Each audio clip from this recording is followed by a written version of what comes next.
see some off the pod gear, enjoy some great alerts. We'll have a grand old time here watching Epic Realms tonight. We love it when we come here, we clip all of the screens. The chat gets kind of trolly on Epic Realms scenes. But that's an awesome part of the Epic family. So let's enjoy the show now and start another hype train. We'll see the spicy chips fly on the most sensational, inspirational, celebrational, epicational. This is what we call the Epic Show.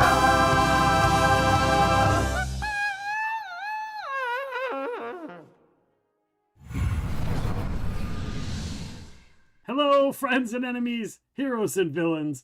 Welcome to Epic Realms, hosting Off the Pod. It's not a podcast, sort of podcast. It's sort of a podcast, but not really a podcast. Kind of a podcast. Welcome on in, everybody. Bop, welcome on in, everybody. My guest today is the one, the only, Steven the Shark. Hey, everybody. So we were joking that we should have had a picture of him or like a little pre-recorded video of him rock climbing and put it on the thing and had him sit in the background talking. So it was like he's got his headset on while he's rock climbing. We thought that, but that was like last minute and it's a missed opportunity.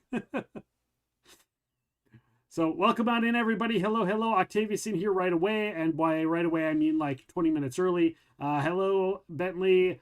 And Miso Thorny in the house. Looks like Voodoo. Thank you for the sub. Looks like Voodoo. Love you, Voodoo. Bop. Thank you, Curly Girl, for that. Hello, Steven. Steven the Shark's in the chat and here in person. That's a double win for us. I'm probably going to try to focus just on one thing at a time because my typing is not great, but I'll do my best. Neither is mine. Have you seen me typing? Ever since COVID, it's like I put a whole different word in there. It's like, what is that? What is that? Yeah. A hole is a wait. What? Who said that? Oh my! I don't know if a hole is a hole. Oh, it looks like we're getting relatively close to a spicy chip. No, a spicy chip and a shot. By the way, guys, every spicy chip for a hype train tonight. Turn it up, yeah. Like that? Usually you pay double for that kind of action, Cotton. You do. Yeah. So Epic, I did actually get something for you.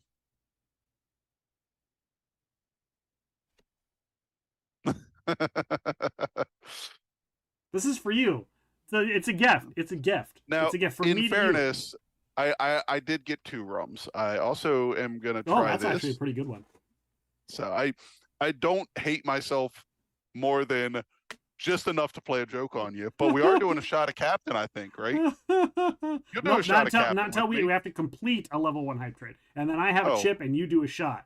So guys, he's gonna do a shot for every level of hype train completed, and I'm just gonna have a spicy chip. So so we got that going for us. And it looks like you're just trying to give yourself a shot. Yeah. Just to start it yeah. off. Yeah. If we're gonna start it off, we might as well start it off right. And hello, happy, welcome on in. Emmy Kiko, Della Undercover. We love you all. Thank you for being here. Redneck Jedi in here. Girly Girl with the sub as well. Turn it up, yeah. Trying to get. yeah. God, Oh, they're don't nod your after head. us. Don't sing along with this They're song, Steven. after us. Oh, I can't help it. I do it even when I'm not. Like, if I hear it, I sing along to it. Steve Della wants you to drink the Captain Morgan as well. I mean, it is kind of a torture. Making anyone drink a Captain Morgan is a torture. Let's be honest. Hey, Della. Hey, Happy. We're almost there. We're at 81%. We're at 81% of a shot. Hold on, let me do this appropriately. I'm supposed to do this on the hype train.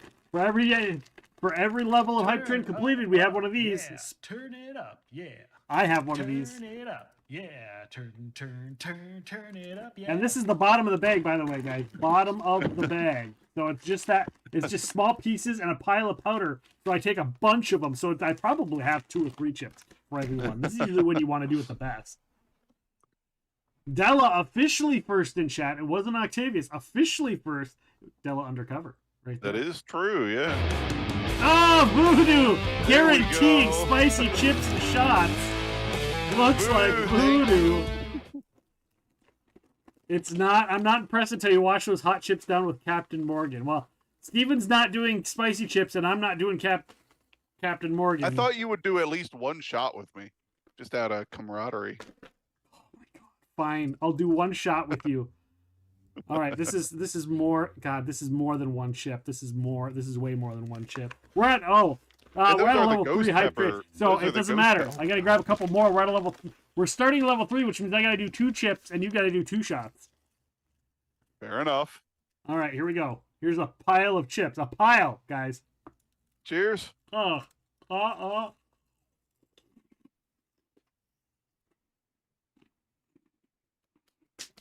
Pixel. Turn it up, yeah. Turn it up, yeah.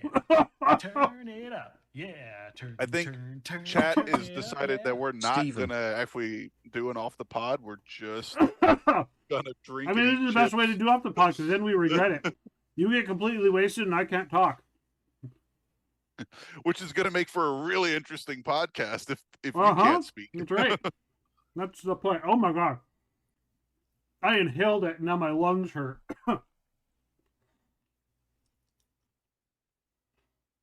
Well, there's one, and we have 2 to do. You said. Mm-hmm. Okay. Cool. Where's my shot glass? I washed my shot glasses. Curly girl, if you're listening, can you bring me a shot glass? So I can do a shot with Steven the Shark? If not, I'll have to run down and grab one. If you're listening, thank you, Curly Girl. And if Mm. not, we still appreciate everything So you hot. do and Ow. for tolerating Epic. We're at 28% of level 3. Steven's taken 2 shots already. We're taking 1 shot, about to take a second shot. Yeah. I doubled up on the on those chips. It's like every once in a while, it's like this surge of heat. Look at my lips. It's like I put lipstick on. Thank you. Oh yeah. Thank you, Curly Girl. I don't know if you can see this. There it goes. Oh, it's upside Let's down. see. Oh, it's your favorite. Yeah, just for you. Thank you. Just for you, I'm gonna do this garbage. If you think watching me eat a spicy chip gives it an ick face. This is for Steven the Shark. We're drinking along with me, and in solidarity for being forced to drink Captain Morgan. Pixel wants to know if I took off tomorrow. I did not, but Nope. I actually have a late start tomorrow, so Clanky, cheers, Epic. clanky. Oh, I can already taste it. I can smell it.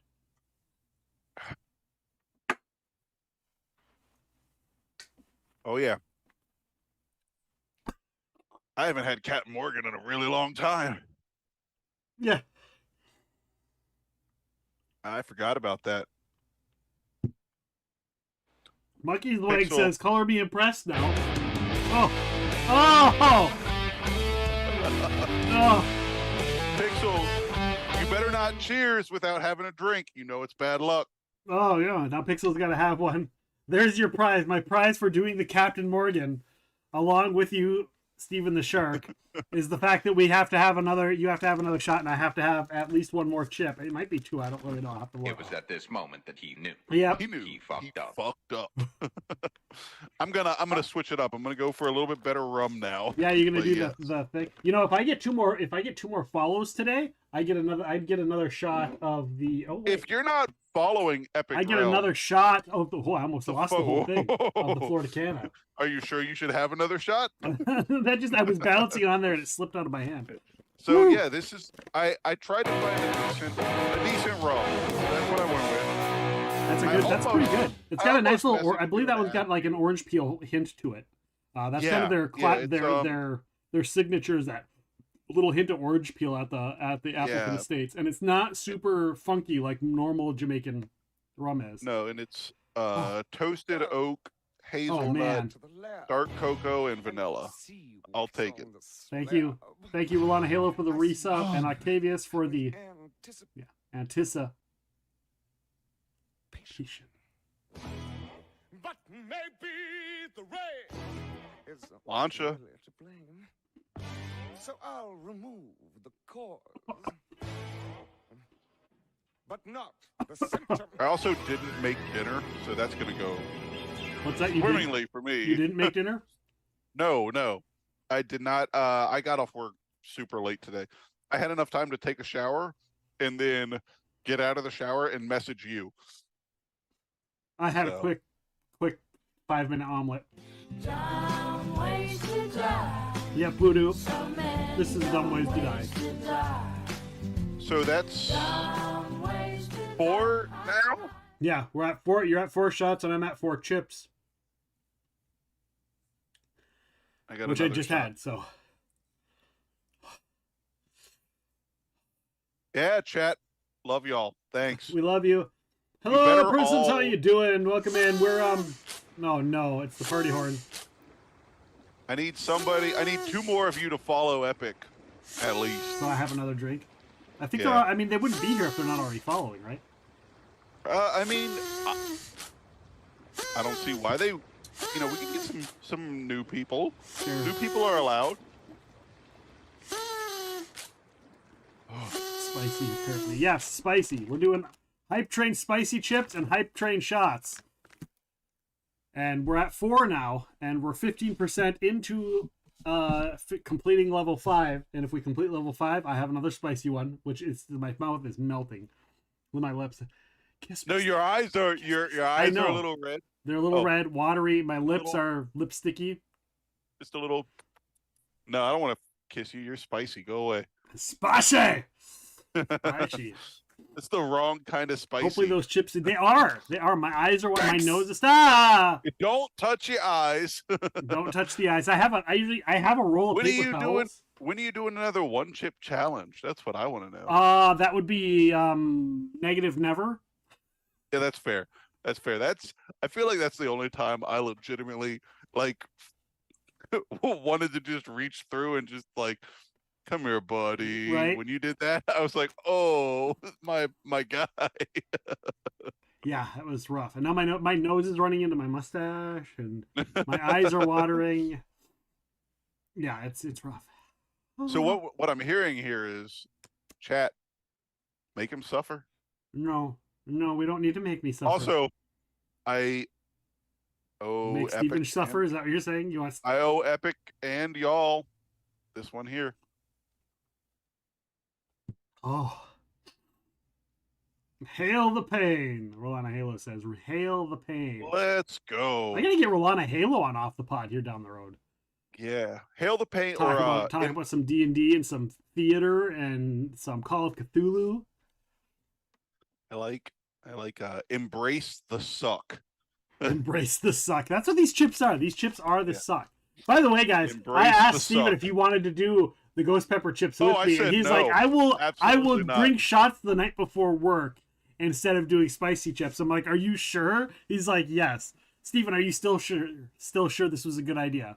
I am beginning to question my decision. Monkey McFly! I am questioning my decision. Oh, hello, Bucky. Welcome in. Did we complete the level 5? Oh my God, Bucky. We did.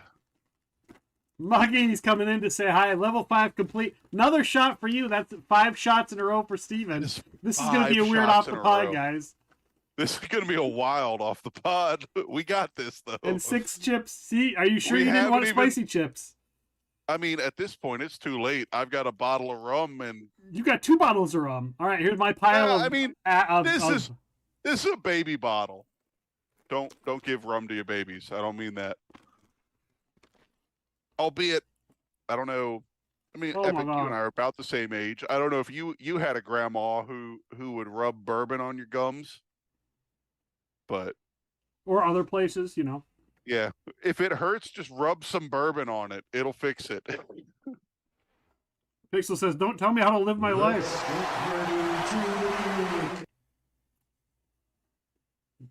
What off the pod with Steven would it be without a little mucky inside it? Oh my! Oh, Just a little mucky or all a mucky? isn't that the same thing? It is, yeah. He measures in millimeters though, so it seems a lot bigger. By the way, guys, if you haven't seen Off the Pod with Mucky McFly, you're missing out. You're missing out. He even had his camera turned on. Mucky, Cheers. Prism's dad used to rub whiskey on the gums. Yeah, yeah. Pixel's Sun heading on over Strider. to Voodoo's place. Pixel's heading over to Voodoo's place. Sleep That's a hell time of by a you, flight. embodiments of bad decisions. We are the embodiments of bad decisions. You know, I have cough drops here that I'm like, I wonder if these will ease the pain. I'll just a mouthful of cough drops will. Let's get ready to Salute. Salute. And I keep drinking this water and it's not helping because it's water. It actually makes it worse. Yeah. Still the 4-time champ Mucky.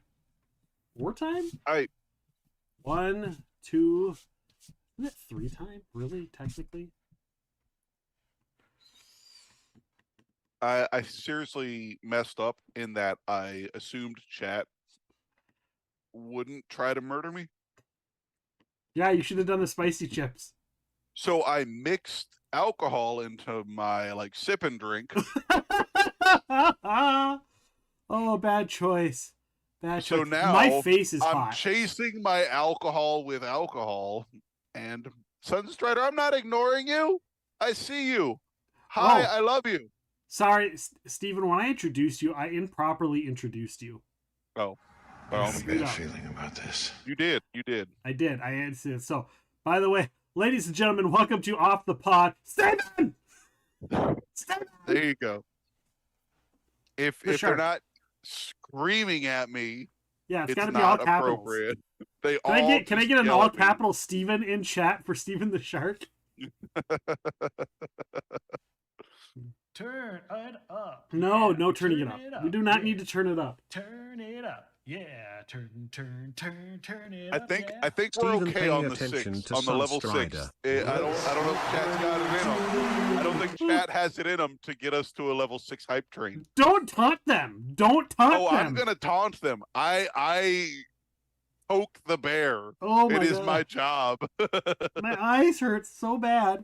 Once again, if you're not following Epic Realms, what are you doing? You're on me. with It's my life? stream. We're here. They're already following me. That's why they're here. Not everybody. There could be randos in here, Are there randos in here? If you're a rando, and if say they're hi. not following Epic Realms, just know that giving him a follow is gonna make him also have to take a shot.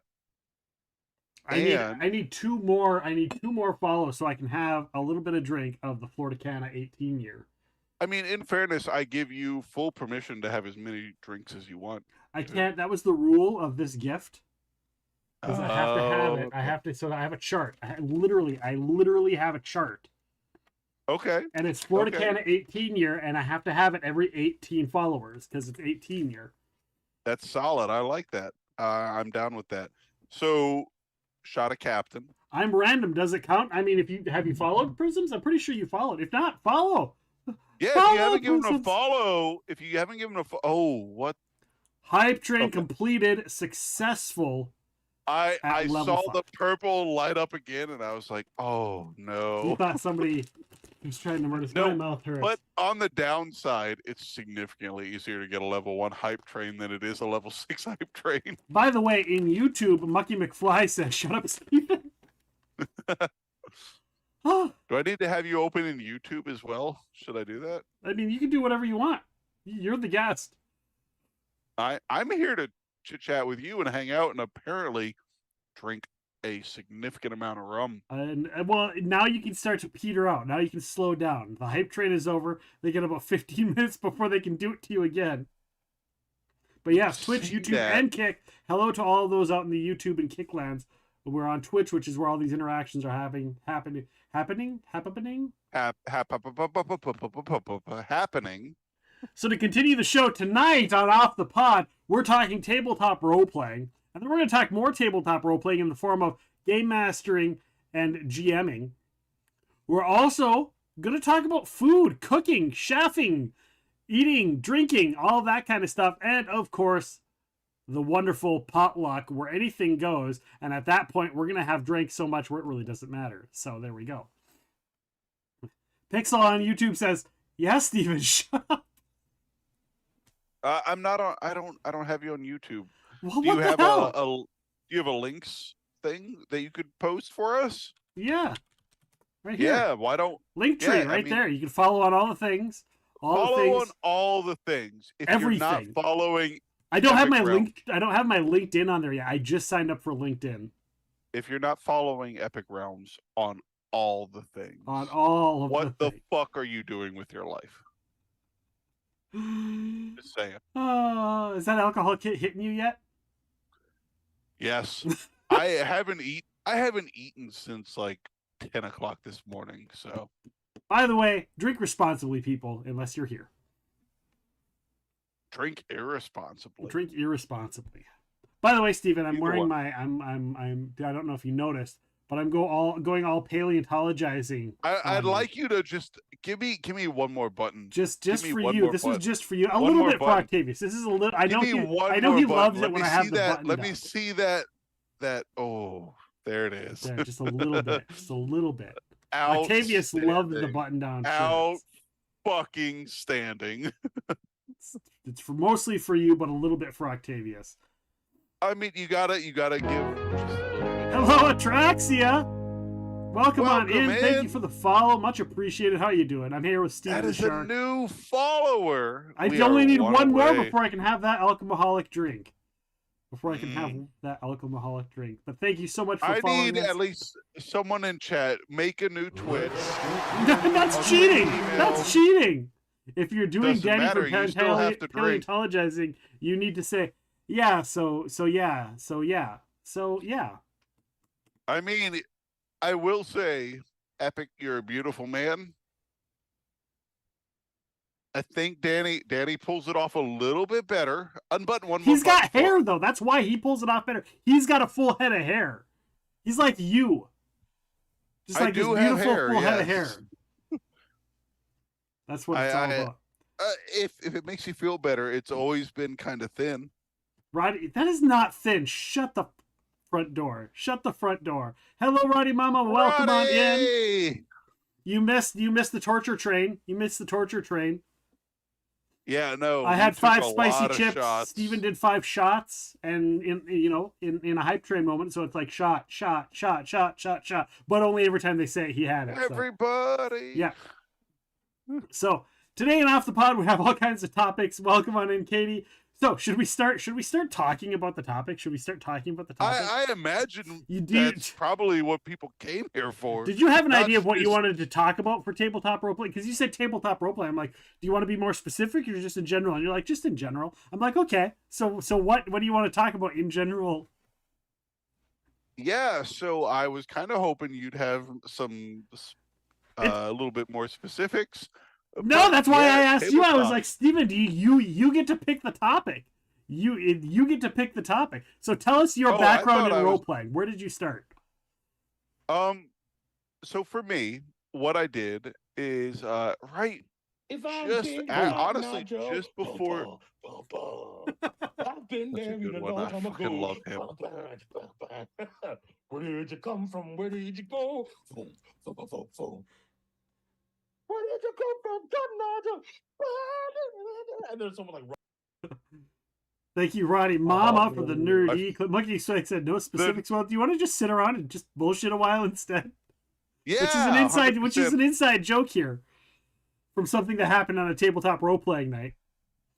Monkey McFly on YouTube says also, yeah. Shut up, Steven. All No, that capital was letters. Capital letters. That was a solid stream. That was if I had to rank them, that ranks up there in one of my favorite streams of yours. Which one? The shut up and let's just shut up and No, bullshit? no, with Nerdy? What's his name? Yeah, with Nerdy. Yeah, I've That had him was- on twice, and he's always a lot of fun. Yeah, no, he was amazing, and that's like boots to fill, and I'm not even gonna try. It's all right. But I will say, your original question, we had jumped into tabletops and how I became involved in it, right? So, right at the start of the pandemic, the person I was living with, is a firefighter paramedic Okay. at the time, and he got COVID. Okay. So that locked me down, right? I didn't Right. have it. I tested negative, but it didn't matter at the start of the pandemic. It was, we didn't know what we were doing. Everyone was panicking. We had no idea. So I began to was like, all right, well, I'll lean into some. I've always been curious about Dungeons and Dragons. Let me look into this. And I looked into it. I found a group, and I started playing some Dungeons and Dragons. And the DM was ambitious, but awful. So wait a second. So you started GMing like more recently, like within the last couple of years?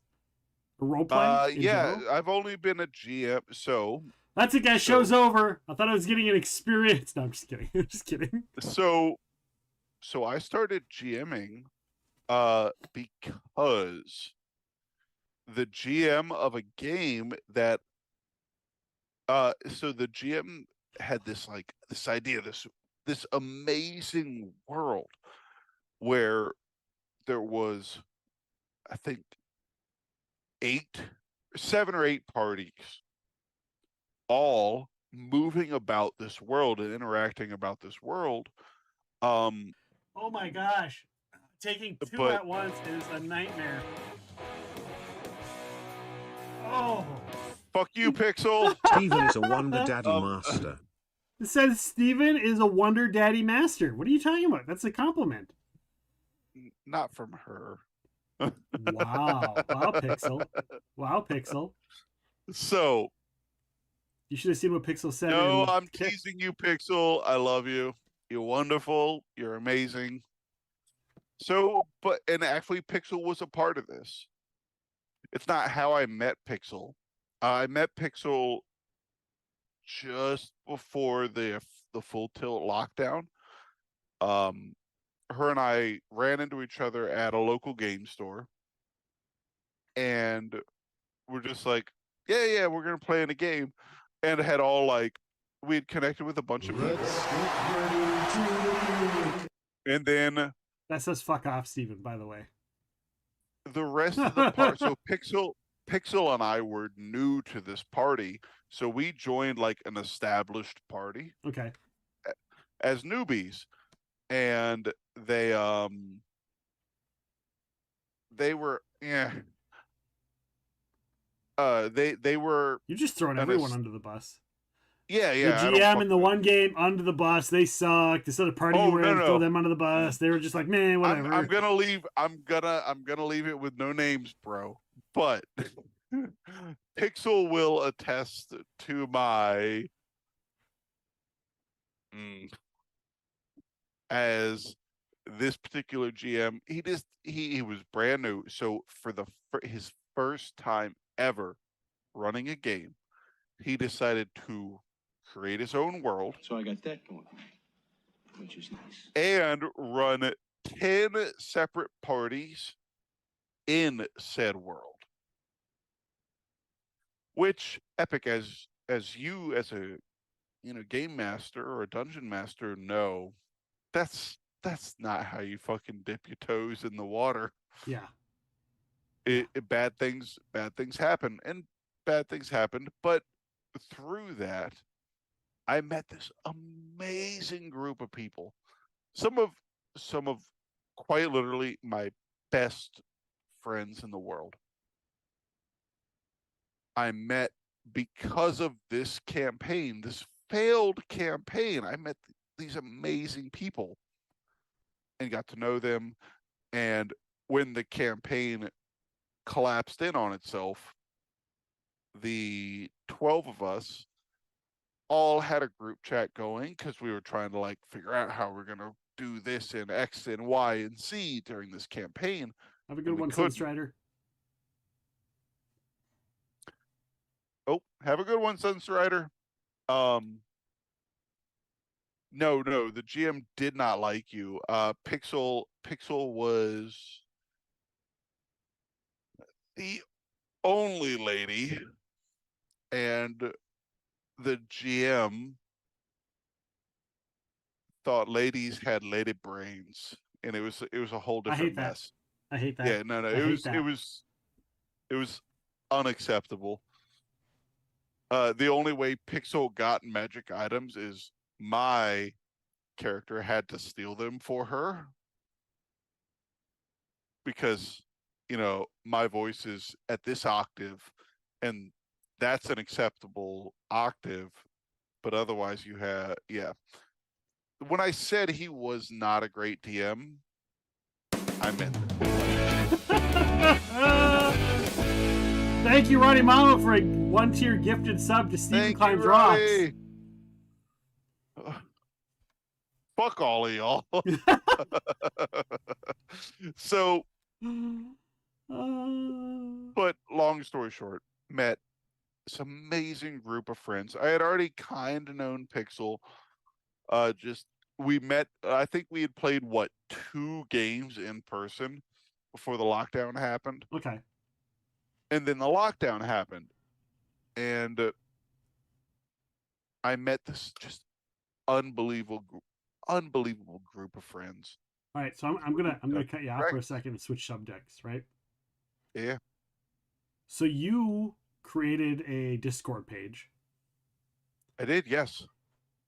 And you have like all these people in there, and it's like this open world RPG conglomeration. It's kind of like D&D, Adventure League, kind of like Pathfinder Society, where it's like everybody's got their major characters in this open universe, and they can just come in and play with everybody else. But you've only been GMing for like 3 years, and that is crazy to me, to have you tackle something like that in less than 3 years' time and have everybody just so into it. So, because I go in there, I don't post a ton in that Discord, but I still go in there and I still read stuff and I still see what's going on. And to have all of those people always in there, always active. Roddy Mama gifted a sub to Sun Strider. I think Roddy's trying to get us to eat more chips and drink more alcohol. I think that's what Roddy's trying to do. Here, you know what, Roddy? Just because I love you. It'll take 3. It's going to take 3. It doesn't just take 1. I'm going to work on it. That's not the right thing.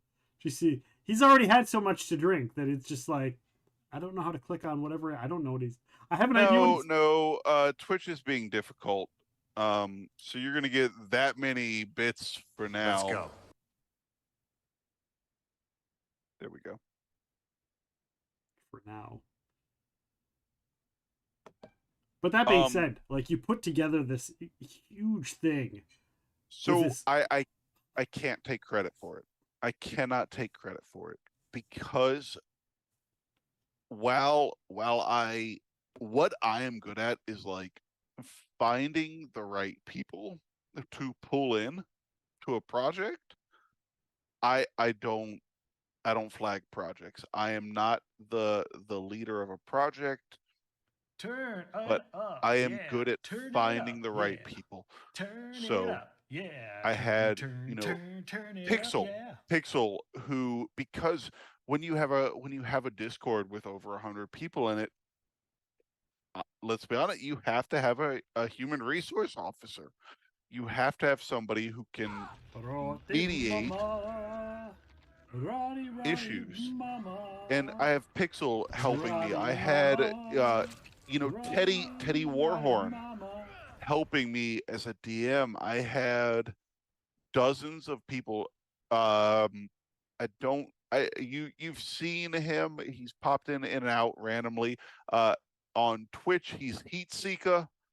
But to us, to those that know him, he's Zandy Dance Pants. He's thicker than the Snickers. And thanks, Roddy Mama, by the way. And that group of people, that good group of people, make things happen. So that big, amazing Discord you saw is the result of a conglomeration of just unbelievably amazing people who I just so happen to know. It's not me. The only part that I have in this is that I brought them together. Yeah. You know, the effects of it, that's them. But you're still doing a lot can't of the think GMing. I run the games, but That's a lot of people to run games for and to try and keep track of what's Why going is on the in the rum world. always gone? yeah, oh no, we so we Bentley with the gifted sub to thicker than a Snickers. They're trying. I think they're trying to get another hype train. They're gonna have. They're Coordinate. working They're gonna on have to it. coordinate a little bit better. They do, and There's so much time space between each of them. I'm fine with just a little bit of a break. I'd really like some dinner.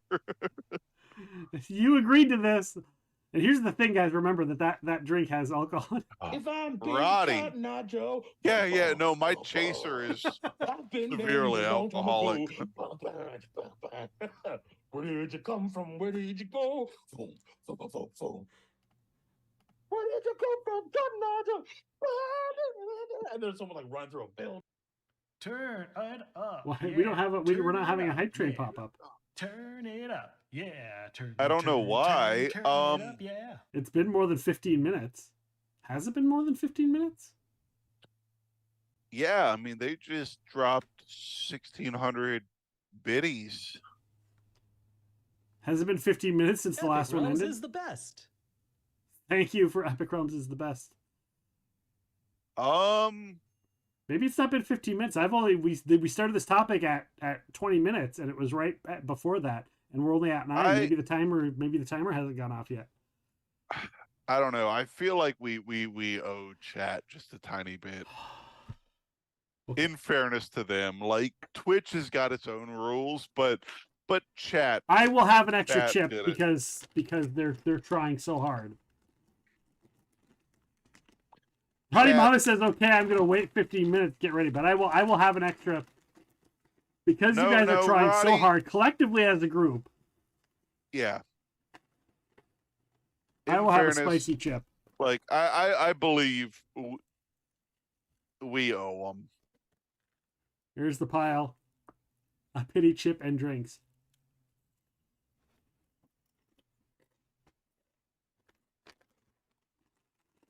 Oh, the hype train ended exactly 15 minutes ago.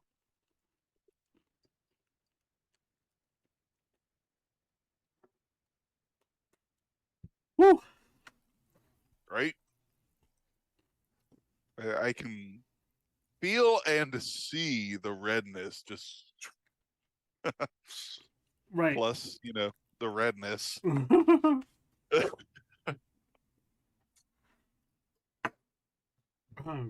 And since it's not a hype Oh train, dear God, yes, please, Pixel. because since it was a hype train, here's the thing, Steven, I kind of feel bad that you're having all these drinks. And And chat also trying to get me all fucked the up. fact that they could have kept, because it would have been a start of a hype train, but they could have kept it going.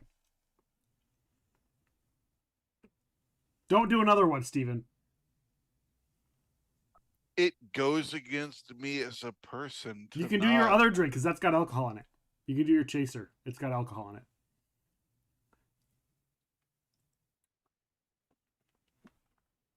Yeah. Oh. Ugh, Captain Morgan. That's for you too, Emmy. Emmy Kiko Emmy! likes that Captain Morgan.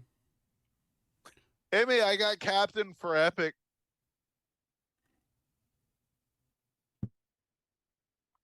Ugh. Purpley, how do we start a hype train? You gotta drop some biddies. Yeah, 3 people need to sub, gift sub, or bits. Love you too, Emmy. Look, she doesn't love me. I'm doing it. I'm also drinking the crap, and I don't like it. Yeah, but I'm the guest. Can water be part of the food order? Probably. Holy crap. I don't even know what There's balls I have. ice That's- in my Wow, she tells me to drink. F off. I'm Never doing mind. something for her, and she tells me to F off. Let's see how it is. Or Pedialyte. The Pedialyte, isn't the Pedialyte got to be like fed through an intravenous wire? Is that the word, intravenous flytrap wire? So I will say, from when I used to volunteer at fire. If I say peanut butter and Ladies. Yeah. So you see that guy shows up No, and swings peanut at butter you, goes with and it scrapes buttholes. across your armor as you cast your spell. This is Octavius's Mithril favorite. breastplate, bitch. A lot of people like that one. By the way, guys, so here's the thing. Before we continue, and I've got the timer on pause because we're not talking tabletop role playing. Although this will talk about tabletop role playing, but so I'll undo the timer. Every month, I've been doing a secret thing where the best clips from tabletop role playing games are going to get a prize. Nobody's clipped anything. I like that. But I've been doing that for like a month or two, and I'm like, so if you guys are watching the TTRPGs and you see something cool that would be a great clip it. So because I want to get some more tabletop RPG clips, so I'm giving away prizes for the best clips every month. So there you go. Where's the damn hype train, Twitch? Well, we've got Roddy Mama did one, and Purpley did one, and Pixels was too low. So that's only 2. And now there might be too much time in between. 269 biddies plus Roddy Mama's 121. But it needs to be 3 people, and they have to be at least 100 bits. And now it might be too far. They might be too far spread out. Turn it up. Yeah. They're literally trying to just I know. make it so that you and I are just like, we gotta go to bed. Yeah. Turn it up. Yeah. I got to sleep. Yeah. Where is it? It should be up. Yeah. It should be there. Everybody. Turn it up. Yeah. Turn it up. Yeah. Where? That's a hype train. I think Twitch is fucking. Yeah, they're yeah, failing us. Yeah, I agree. Turn it up. Yeah. What is wrong? Turn it up. Yeah. Turn it And up. Pixel went back and timed it. It looks like Pixel went back and timed Yeah. the hype Turn train it up. to Yeah. see. Turn it up. Yeah. Yeah. And I have to listen to this turn it up song. Turn it up. Turn yeah. it up, yeah. Oh my god. Where? I'm trying to find where the hype train stuff is to see what the time is on it. I do feel like we Don't say we owe them again. No, I'm I mean, because we honest do. person. Hype train is I'm an kicked off by a honest spike in person, contributions in the unfortunately. channel coming from different Is- viewers within a 5-minute period. Which is we've got it right there. Yeah. They fucking got us. Like, Holy crap. I don't even know what balls I have. That didn't come Steven out getting all right. his time to Never mind. speech eaten up by people trying to get a train going. I paused it a little bit.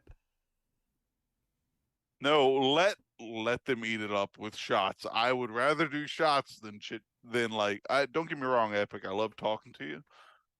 But Bro, I paused the timer. You're still gonna have to talk to me.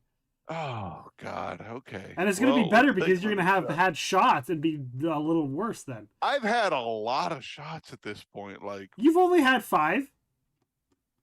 6. You've had 6. I've had 3. Why are you having another one? they're getting ready. You're just getting ready. Yes. Yeah, if you guys can research why maybe it's just not working, maybe the timer. Where do I find it? Is it under tools? Nope, it's not under tools. Oh my gosh. Taking 2 at once is a nightmare. Oh.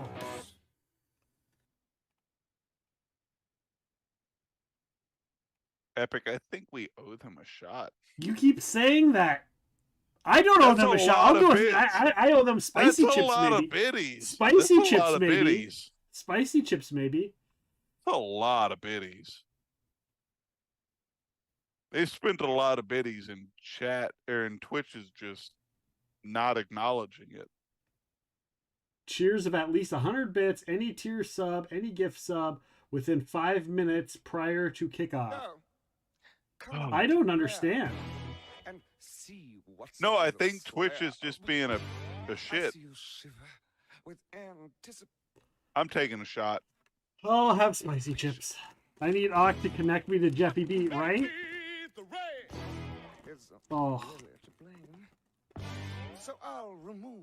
Might be a cooldown on the train. Well, that's just it. The cooldown with that, the cooldown's supposed to be only 15 minutes. Somebody Google the cooldown on Twitch hype Turn trains just to it be sure what the up, cooldown yeah. time is. Turn it up, yeah. Turn it up. All right, this is an extra big spicy chip. Look at that. Yeah. Is that? Do you think that is equivalent? Jesus. Is that fair? Everybody, is that fair? I fucking approve.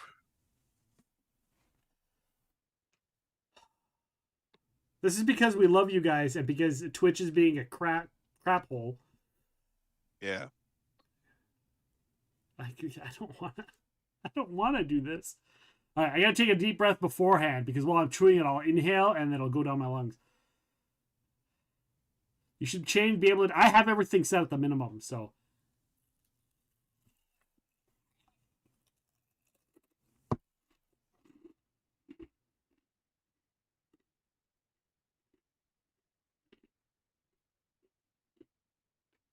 Oh. I'm gonna have bad poops tomorrow. Fire poops. Let's go. So we still have tabletops to talk about, right? Yeah, go ahead and talk. Well, I'd eat this. Go ahead. No. I'd love to hear your opinions on it. Well, I'll have to pause. On what? What opinion do you want? No. Oh, I just wanted to hear you speak as you sweat. I'm trying to swallow. I'm trying to swallow, not sweat. Don't you dare clip that either. That's not what I meant. I need everybody to clip it. And it needs to only be the I'm trying to swallow.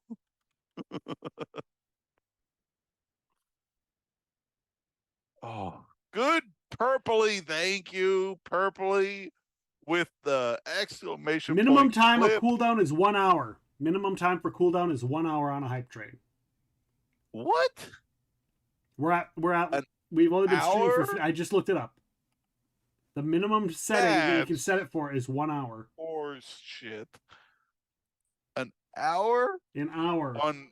So whoever went and did the time to find out when the last hype train stopped. Hey, but still, we still did extra chips. I did 3 extra chips. Steven did 3 extra shots. So it's like we got that extra hype train in. Yeah, no, chat, we've got you. It's just. And I did an extra shot of Captain Morgan on top of that. Yeah, but yeah. Twitch. No! Roddy Mama! How dare you? Should we listen to it? Oh, 100% we have to, don't we? I'm trying to swallow. I'm trying to swallow, not sweat. Don't you dare. That's horrible. Shame on you, Roddy. Oh. Thank you, Roddy. Hey, Roddy, do me a Try not to favor. cry. Roddy, do me a favor and DM me that link. Just so I can make sure Epic has to live with it. Oh my gosh. You okay, buddy? No, I am in such pain right now. Your lips are cherry red. So, talking about tabletop RPGs. Tabletop RPGs. Tabletop RPGs. What is the biggest mistake that you think you've made as a new GM, and what do you think you've learned most from seeing other people GM? So honestly, the biggest mistake I have made as a new GM is trying to predict and locking my focus in on what I think my party's going to do. So over preparing for route 1 when you don't know which route the party's going to take.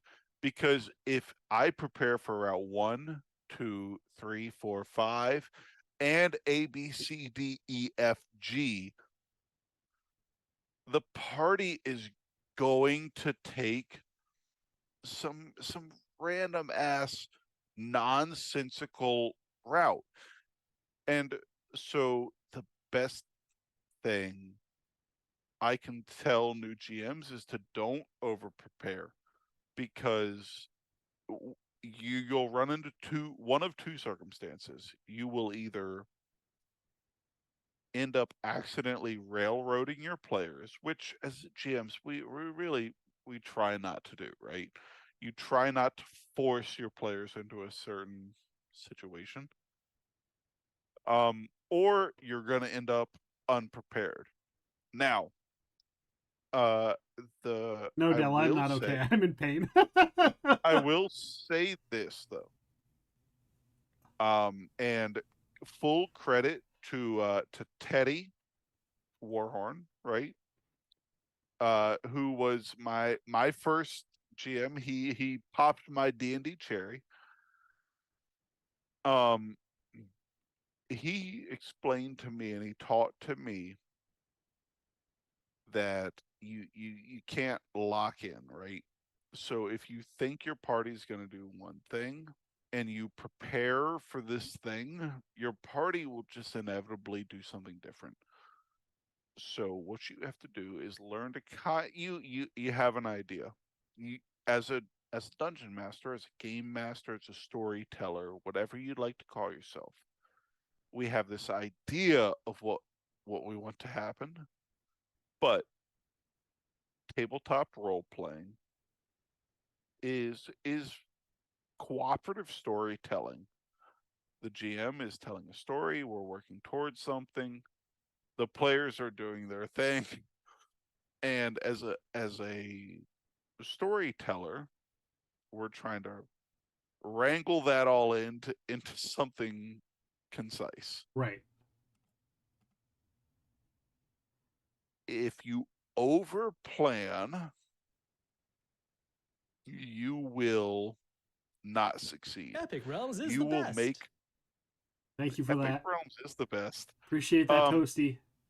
If you overplan, Toasty, can I get a hug? I'm in pain. I'll give you a hug, buddy. If you overplan though, you won't succeed. You will tell a linear story that your players might enjoy at the time, but in the long term, work with your players, work together, tell a story, and adapt. Don't overplan. Have a bunch of random stuff open at any given time as a GM. I probably have, 10 to 15 to 20 tabs open. And this is when you're playing online. And when I'm playing in person, I'll pull my laptop or my tablet open. Okay. Because as a GM, like in this day and time, we have that ability, right? Like there's very few circumstances where I can't take my phone. It was and at this pull moment something that up. he knew. He fucked up. I fucked up. We both did. We both highly underestimated what was going to happen today. Yes. But we have this ability to pull open and nitpick all these little details and pull out all this information. But the big plus side to this is that if you've never played Dungeons and Dragons before, if you've never played Pathfinders or what's the big Star Wars? Star Wars? There's Star Wars. If you've never played a tabletop RPG, Call of Cthulhu. Call of Cthulhu. Shout out to Orlana Halo. Great one. You do need a solid storyteller for Call of Cthulhu. You do. But as a player, if you've never played these games before, there's at this point in time, we all carry it. It's in your pocket right now, or sitting right in front of you.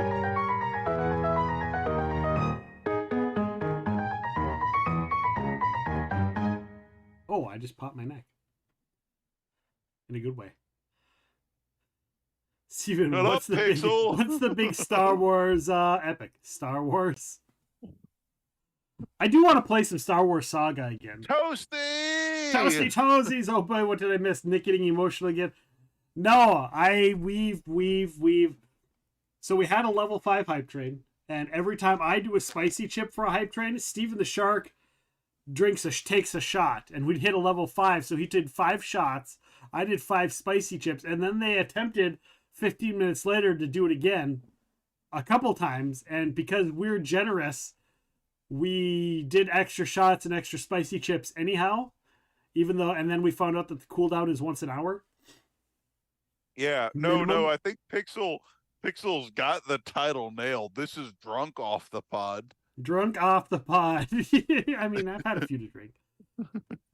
And then, and I've also had some Captain Morgan because I love people and Teddy. I suffer for you all. I suffer for you all. This isn't as much suffering as Captain Morgan is. I would rather eat those. I'd rather have one of these as than a shot somebody of who's Captain taken multiple shots of Captain and drank half a bottle of rum, I'd go for a spicy chip about now. I wanted to tell you that you probably would rather do that, but we're still one away. We're still one follower away from me having that Florida Cana. We're still one follower away. We just need one more. Just one more follow. To for me follow Epic to Realms. have that. If you're not following Epic Realms, I just mix the Captain with the Dr. Pepper. All right, here's an insider scoop. Nick hates Captain Morgan. He doesn't like Captain Morgan. I will. Everybody use your dance emotes. If you have a dance emote, now is the time to use it. Use those dance emotes. Any emote you have that dances, go ahead and use it. So many of our awesome streamer friends have cool little dance emotes. Check them out. Dance. Look at all those dance emotes. Look at them all. Look at them all. Those are some amazing dance emotes. I don't know about that shark. Somebody's got an awesome. Look at that. A couple people. Jury 2011's got a Dancy Shark emote. Pixel's got a Dancy Shark emote for Steven the Shark.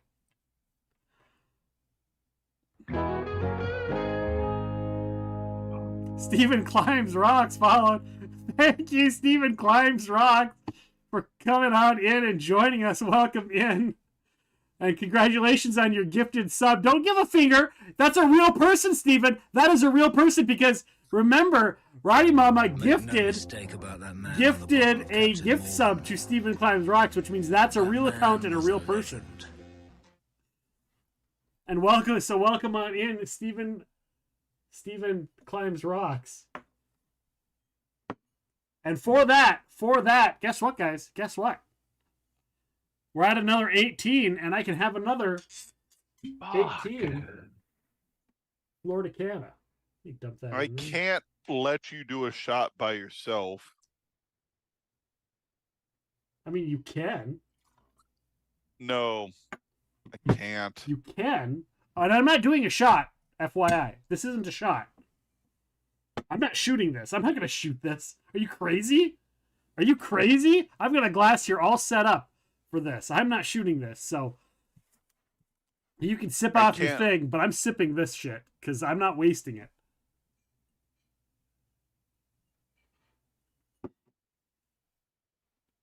Oh, that's good stuff. Oh God, Pixel ordered me food for real. Yeah, did it just show up? No, but she said food will be at your house in about 30 minutes. In about 30 minutes. Well, good, because then we can take a break when your food shows up. We'll probably end up taking the break before that. But Steven finding every opportunity to have a shot. Guess who's calling in sick tomorrow? But welcome on in, everybody. I got a solid chunk of time before I got to be at work. And thank you, Toasty Toasties, for the Captain Mort alert. I got a bad feeling about this. I got a bad feeling too. Love the maid account. I used to drink Old Crow and Kamchatka vodka. Kamchatka vodka. Did you flip off my friend, Steven? Yeah, did you flip off my friend, Steven? Yeah. Carmen, have some snacky Which cake. one of your friends? Snacky cake, get that. Oh no, I don't have any snackies up here either. I didn't realize I had the snackies on. I'll have to do this. I'll grab the snacky in a bit. I forgot I didn't have snackies on here. I forgot that I had that turned on for this. We'll get a snacky here in a bit. Steven's more than welcome to have a snacky. I forgot to grab them today. I thought about it. I'm waiting on the snacky. The snacky's apparently gonna show. I don't know if my front porch light is on. They'll knock. All right, guys. What you want, 'cause apparently free. You are a pirate. Jury!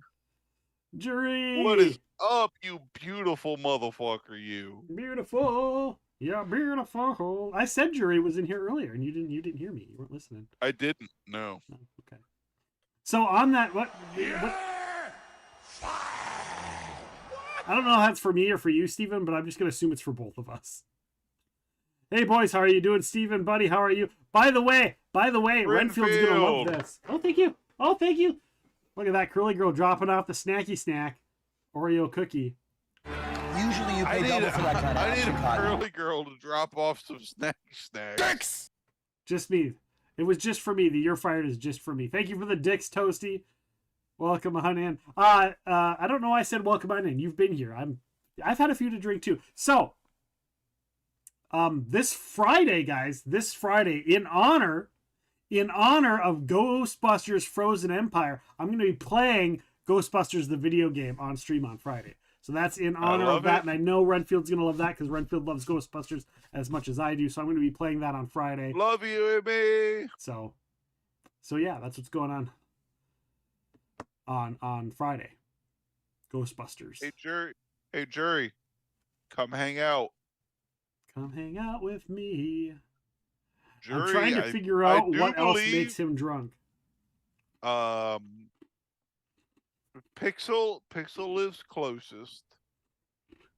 Then Jury, then Hype Teddy. train can't start again for at least 21 minutes if it was moved to the minimum time.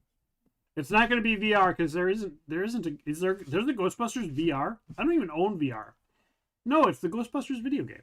The remastered version. That would be cool if that game was in VR, though, gotta say. All right, so, Steven, we were talking about figuring out as a GM what players are going to do and how to do it. Here's my 10 cents, right? Yeah, You ready for this?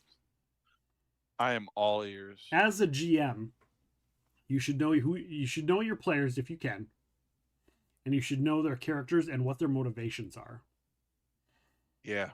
By knowing the players and the characters' motivations, you can much more easily plan, because it's not about predicting what they're going to do. It's about giving them things. Thank you, Purpley, for the snacks. That's my last one for now. You can come up with a reason, a story, that encourages them to go on the path that you'd want them to go on.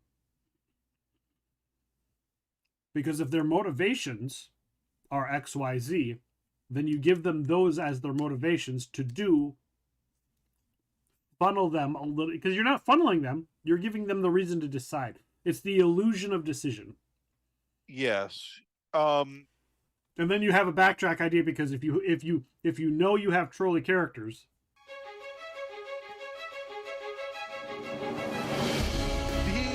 welcome in, Raiders! Welcome in. How are you doing, everybody? Great time. Speaking of GMing, speaking of role-playing, we are joined by a raid by the one and only DM Wolf. Check it out. They're playing some Fallout here. Fallout RPG right there. Please, someone clip that. Yes, please, somebody use clippy clip. The clippy clippy. Tony's on that, like. So you like make Tony your way, clipping things. you make your way down into the tunnel, and the light that was very faint, after about a minute or two, starts to get noticeable. Look at all the shoutouts. All the shoutouts for DM Wolf. In mouth. Guys, thank you so much for being here. Thank you, Elder Sister. Welcome on in. We're talking game mastering, dungeon mastering here on Off the Pod, which is great. DM Wolf coming in at the perfect time while we're having this conversation. DM Wolf, I've been on his podcast. Go and check out the podcast. Story table, story. Oh, I've had a few to drink, guys. I've had a few to drink. Story table productions. God. DM Wolf, would you share the name and even a link to the podcast, please? I've had a few to drink. and my brain is farting. And I would really appreciate the help. Storytable Productions podcasts. Yes, there it is. There it is. Storytable Productions, right there on chat. Thank you. I'm looking at it here, and I'm like, how do I put these words together? I've got my Discord right there. I'm like, Discord. But he does a creator spotlight on there where he interviews people that are creators, people that are in the RPG universe, and he talks with them and hangs out and chats, and it's an awesome time. Also, he's been here on Off the Pod. So you definitely want to go and check out that episode on YouTube. Gotta check out Off the Pod. It's a decent show. So we love DM Wolf. Thank you so much for being in here. Welcome on in, Raiders. My name is Nick. I'm the host of Epic Realms. Today we're doing Off the Pod, where it's not really a podcast, but it's kind of a podcast. It's two of us usually chatting. The subject changes every 20 minutes, not 30, every 20 minutes. And I'm not saying seconds anymore. I used to say seconds when this first started. Every 20 minutes, this topic changes. It's fully interactive. Steven can hear the alerts. I have the alerts. All of our alerts are turned on. All of the stuff's going on. So thank you all for being here. Thank you for joining us. Welcome on in, everybody, for Off the Pod. I was talking about motivations and motivating your characters to go the way you want them to go. Kind of, there's a path to go down, and you don't have to railroad them, but you can give them motivations that make them do the decisions you kind of want them to make. Unless you have trolley players, is what I was saying. Hey, listen, I'm listening. We've been doing across the table with groups talking about specific topics. Nice. Yeah. That's awesome. I think that is the hardest part about being a good DM, GM, storyteller, what have you, is presenting a story and allowing your players to be open to the world while the story still progresses, and to not lock them in, because as a player, I have played those games where it's like, I do this, and it's just like, oh, this god intervenes, and you do this instead. And it's like, yeah, but that's not something my player would do. And it's just like, no, but the god says you did this. And it's like, yeah. I mean, I guess, Divine okay, intervention I is do lame. that. No, well, it's not always lame. It's lame in the fact of railroading. I hate railroading. Yeah. In And sense. I have played in more than one game where our storyteller Thank you, Running Mama, for posting that link. I appreciate it. Has had a story in their mind and been like, this is a story we're fucking telling. And that's not the right mindset as a GM. As a storyteller, as a game master, as a dungeon master, our job is to tell a story with our party. Yeah. It's collaborative storytelling. It is collaborative storytelling. Exactly right. Do you like Wait, hold on. Before I ask you this question, Rolana Halo says, I had a GM at a table just tell me, no, you don't do that. You do this. I hate that. I hate it when I say, I'd like to do this, and they're like, you can't do that. Why not? Because it's not in the book. It's not in the story I'm reading. Rolana Halo, I can say yay and nay to this situation, because I have also as a DM, I try my best to never interrupt. I forgot to turn the timer back on after the raid. Player agency. You got this. We got this. But I've also had, as a GM, I've had players who are like, my character is this, and they have 8 intelligence, and they are very, very dumb, but they don't understand how the world works, but they do this. And then as an example, I had a player who was playing a goblinoid character, Remember, don't throw people under the bus unless it's That's our why friends. I'm not gonna no names. Unless it's our friends, then we can throw them under the bus. No names. But this character played this goblin who could not speak.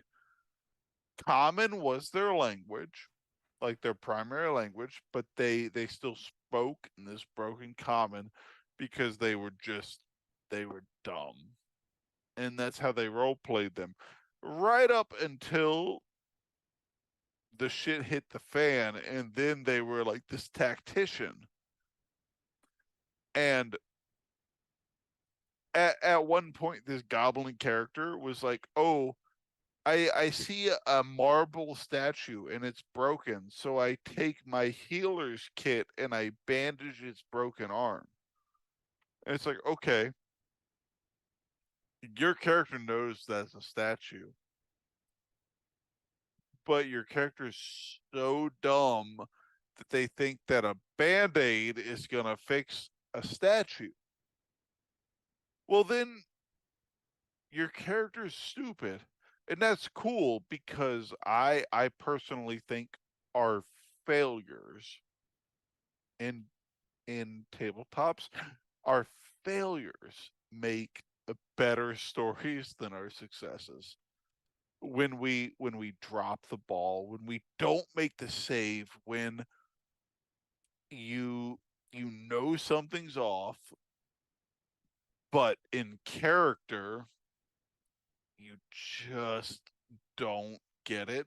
I think those make the best stories. Those make our most evolved stories, where it's a learning process instead of a I know everything. Right. Those make the best for me, stories. some of the best gaming stories, gaming epic stories, is one when you're up against all odds and there's no chance in hell. When you know there's no chance in hell, and somehow you pull it off.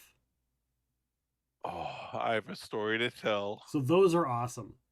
And also when you've started at low level, because everybody's like, oh, I want to make a 20th level character as my first character. Everybody does that when they first start role playing. Everybody wants to do that. Everybody wants to play a crazy character. I want to play a vampire minotaur that's also psychic, as my first character. Everybody does that.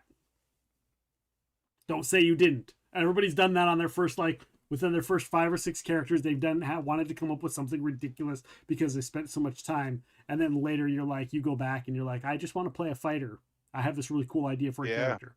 You can usually tell how much experience someone has, no matter how much they tell you. Because I know people are like, well, I've been role playing forever. And then they make a character. I'm like, have you though? Have you? Yeah, I can tell. Exactly. I can just tell. After 20 plus years of role playing, you can tell when you've got a new player at the table based on their ideas or their whatever. But to me, when you're playing 5-10 years, when you've been playing a character from even 3rd level, 4th level, and you play them up to say 15th level, and you get a game or two where the GM's like, okay, you're like 15th level. Because here's the thing. When you're 1st level and you're fighting 1st level monsters, and you go up and then you're level 15 and you're fighting 15th level monsters, there's no difference. Other than you can do more stuff, but it's still challenging. But it's when you get 15th level and then they go, okay, here's a bunch of 8th level guys that are coming after you for like a day or two. And then you really get to shine as a 15th level character. You get to show why you're actually a badass, because you are, as opposed to I'm badass, but I'm fighting badasses. What's the big fucking deal? A 15th level character is a hero of the realm. Like, you're epic, for lack of better terms. You're fucking epic. Oh, sorry. You are too. But yeah, I think those are the three big things for me that make games like super awesome and super cool, is when you get to do some of those things. Because again, if you're 1st level and you're fighting a goblin, or if you're 13th level fighting a big powerful dragon that's super hard to kill, and you're like, if you're just skimming by all the time, what's the point? You might as well just have stayed first level the entire time, you know? Yeah. Let high level, I say this always, and I will always say this for the rest of my life. Every once in a while, let your high level characters show why they're high level characters. Yeah. Especially when they've earned it. Yeah, when they are, quote unquote, heroes of the realm. Let them be a hero. Let them do that magical nonsense that just obliterates the enemy. But you have to find this balance where, like, the game is still challenging to them, and it still challenges maybe not the character but the player. Yeah. Like, the player thinks, how do I work this properly? And I love stuff like that. I love challenging my players. I love making my players think about, like, what am I going to do? How am I going to work this? So, for anyone that doesn't know, speaking about all of this, there is a special stream coming up. Steven the Shark's going to be GMing for myself, Monkey Swag, Rolana Halo, Pixel Nix, and Bentley. Yes, Bentley's going to be there too. I believe so. Yes.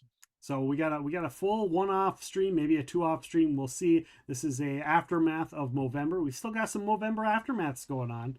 So so stay tuned for that. It'll be on a Wednesday at some point down the road.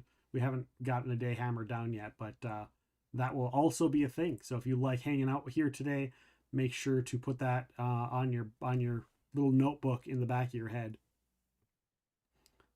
when you're doing stuff. By all means, join us for the chaos. Tell us about your thought process of putting together one-shots. Hold on. Renfield says, hold on, I'm going to pause this timer because I have a feeling. Do you think that me telling people that are new that the game you're playing on Friday is about?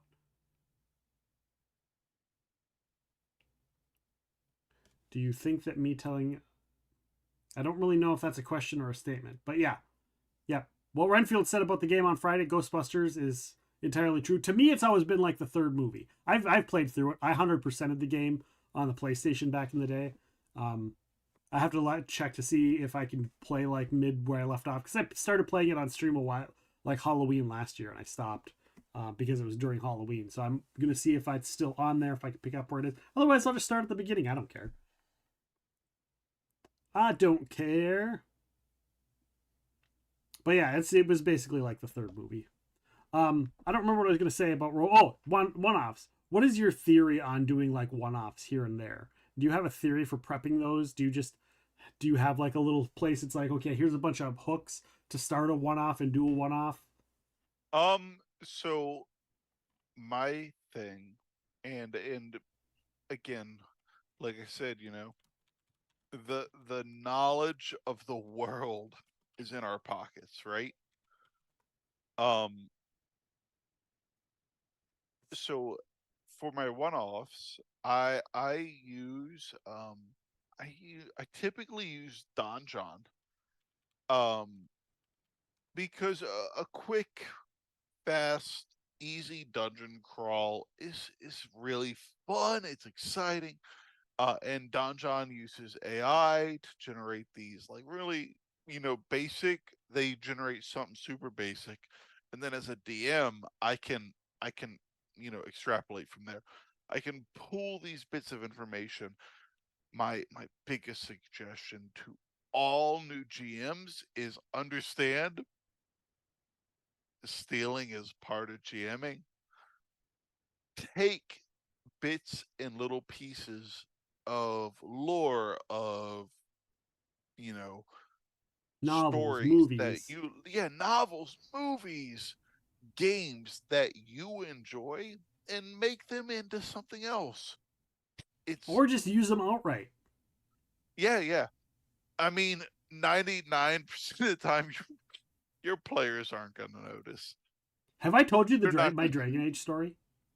No, you haven't. So when Dragon Age came out, the very first video game, right? Yeah. I didn't even know remember. it was out. I didn't know anything about it. I hadn't played it, and a lot of our friend group hadn't yet.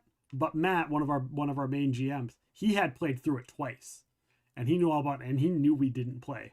So he's like, I've got this great idea for a new game, and he started role playing, and he literally role played us through the video game, and we had no idea it was a video game till we were over halfway through. We were probably 75% through, and he literally. We'd be role playing a thing, and then he'd open up his game and he'd play through some of the decisions that we've made to see what the next thing would happen. And he'd just role play us through based on our decisions. And it was great. Awesome. So yeah, take ideas, take inspiration, or just fucking rip stuff off. Because it's not like you're not selling anything. You're not making money. Just do it for fun. It's a story, and if your players don't know, your players don't know. We're telling a story together.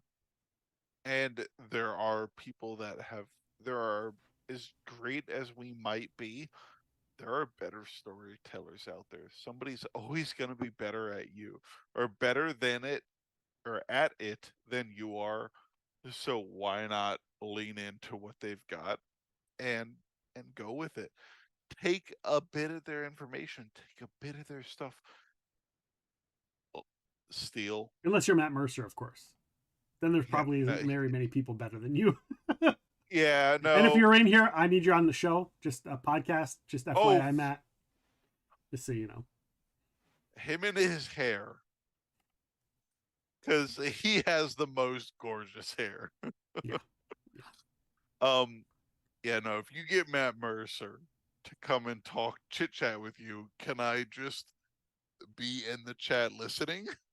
I've got somebody else in the works. They're not from Critical Role, but I got somebody else in the works that you're gonna. Okay, I'm excited for that. I'm excited to hear. I can't say anything because nothing's official yet, but I've been told. Yeah. I've been told that somebody talked to him about it already, and he's like, "I'm in." So they like, I got the email and I sent an email, and yeah, there's a thing in the works for somebody. But here's the thing: is even a dungeon master like Matt Mercer, right, who quite literally gets paid to be a dungeon master. He gets paid to speak his words the way he does.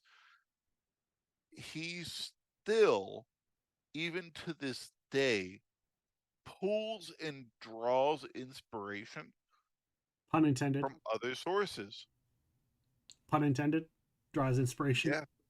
Exactly. Gives inspiration, From you just got that. I love it. I got it.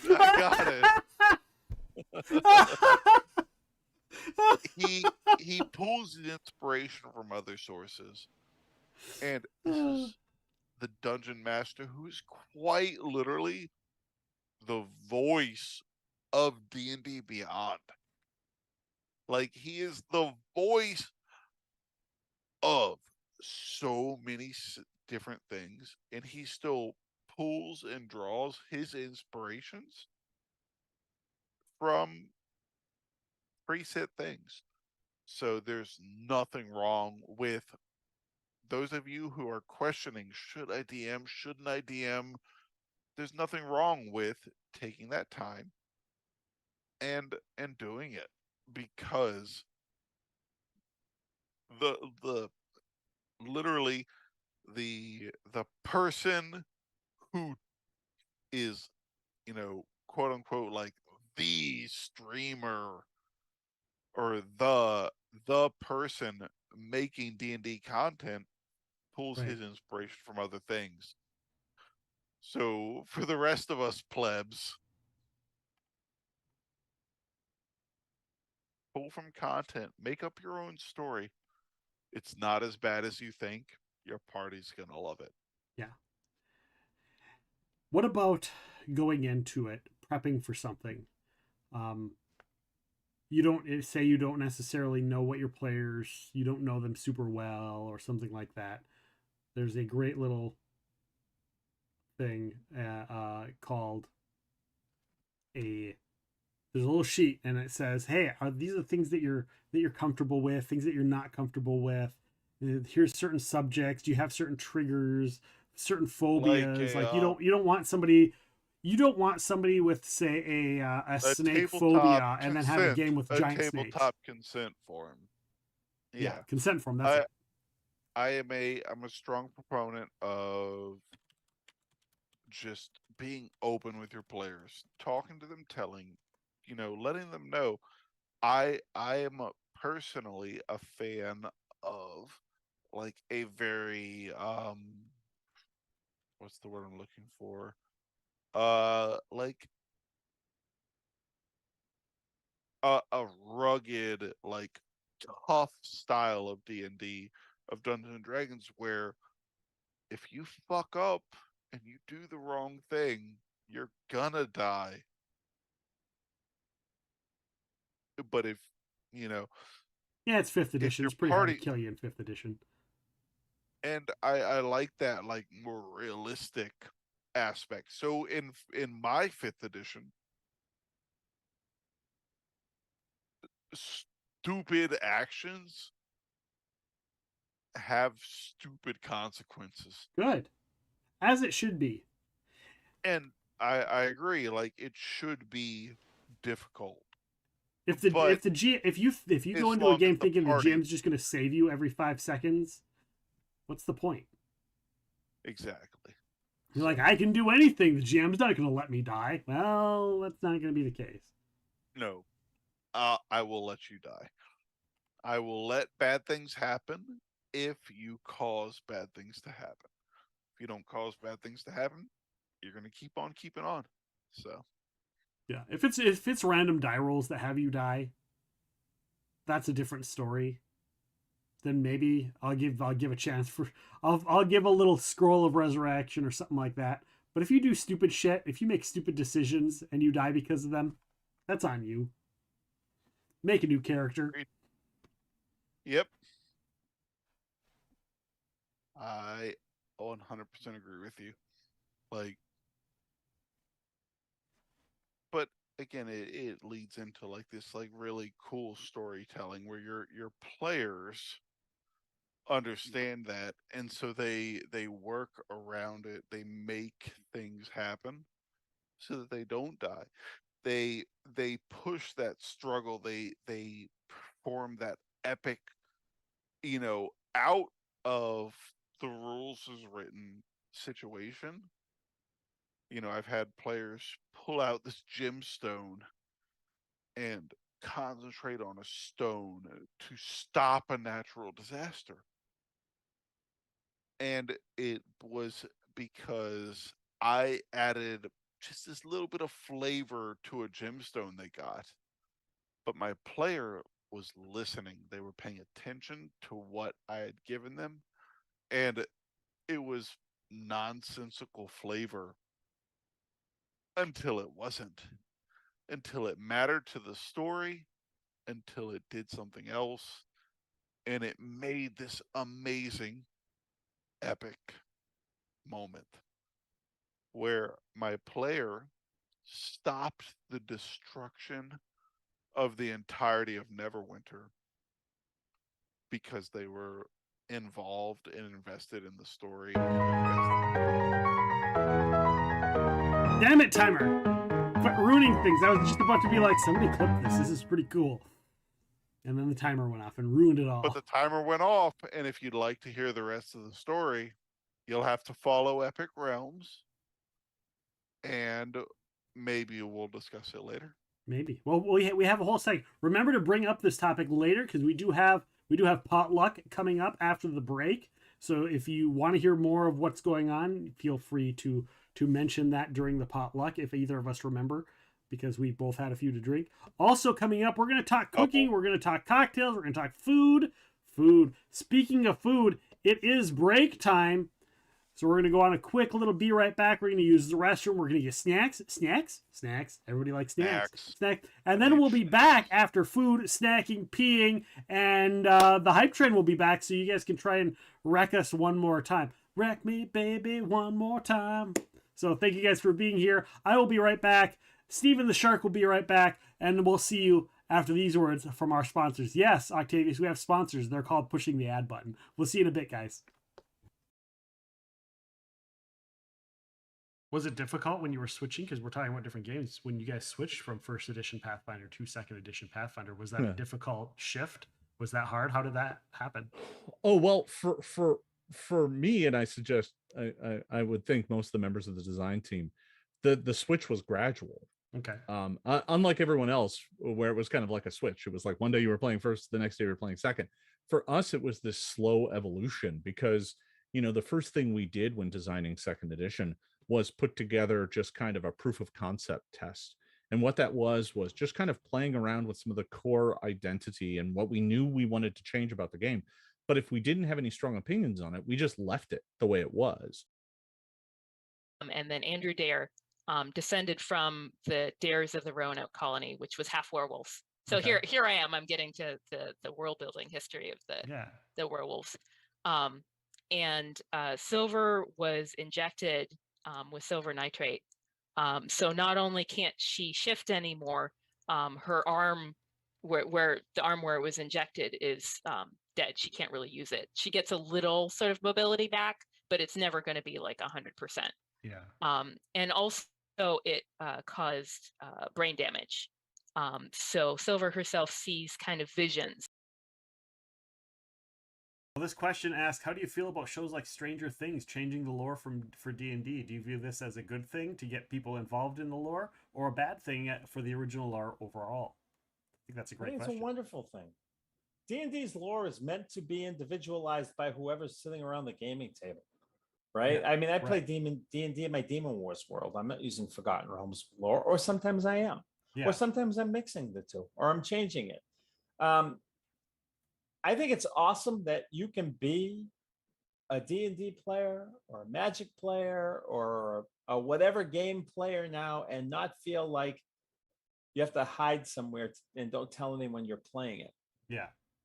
And, shows like Freaks and Geeks, I think, was one of the ones that really brought it forward.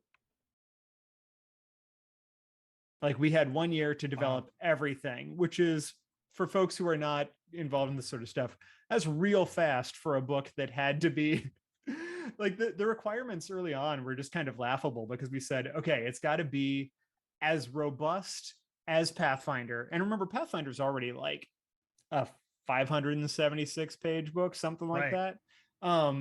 It's got to be as robust as Pathfinder, but it's got to be easier to learn than Pathfinder.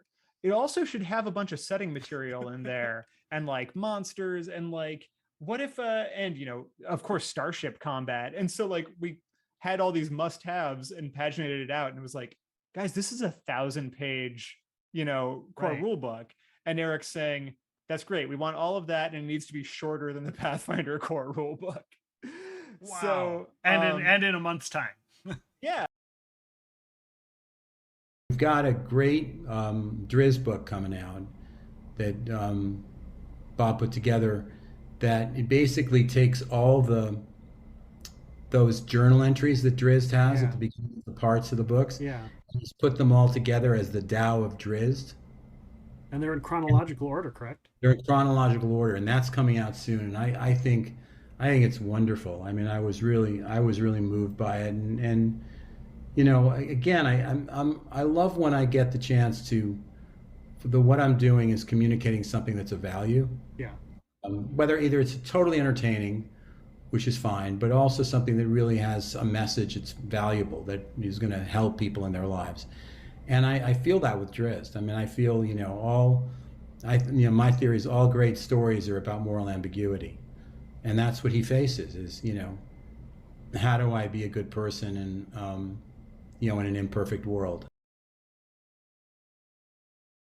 They premiered this song in concert at a convention I was at PAX East, and they showed the video of it, and I was watching it and I was like, that's a really good idea for a game.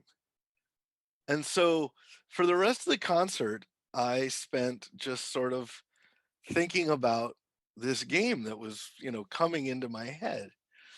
What I forgot was that they had put me down in the sort of front row guest seats, and there was a camera on me the whole time.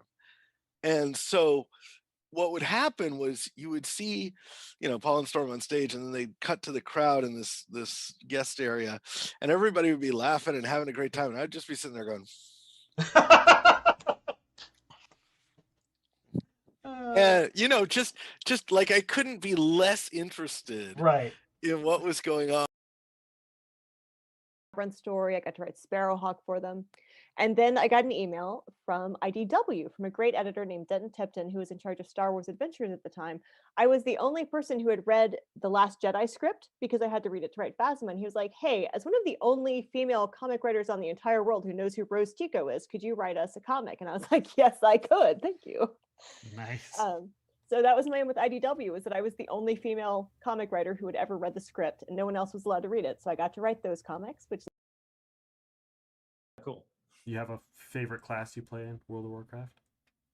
I always have a favorite class that's different every week, which is why I have 4 level 70 characters waiting for the next expansion. Nice.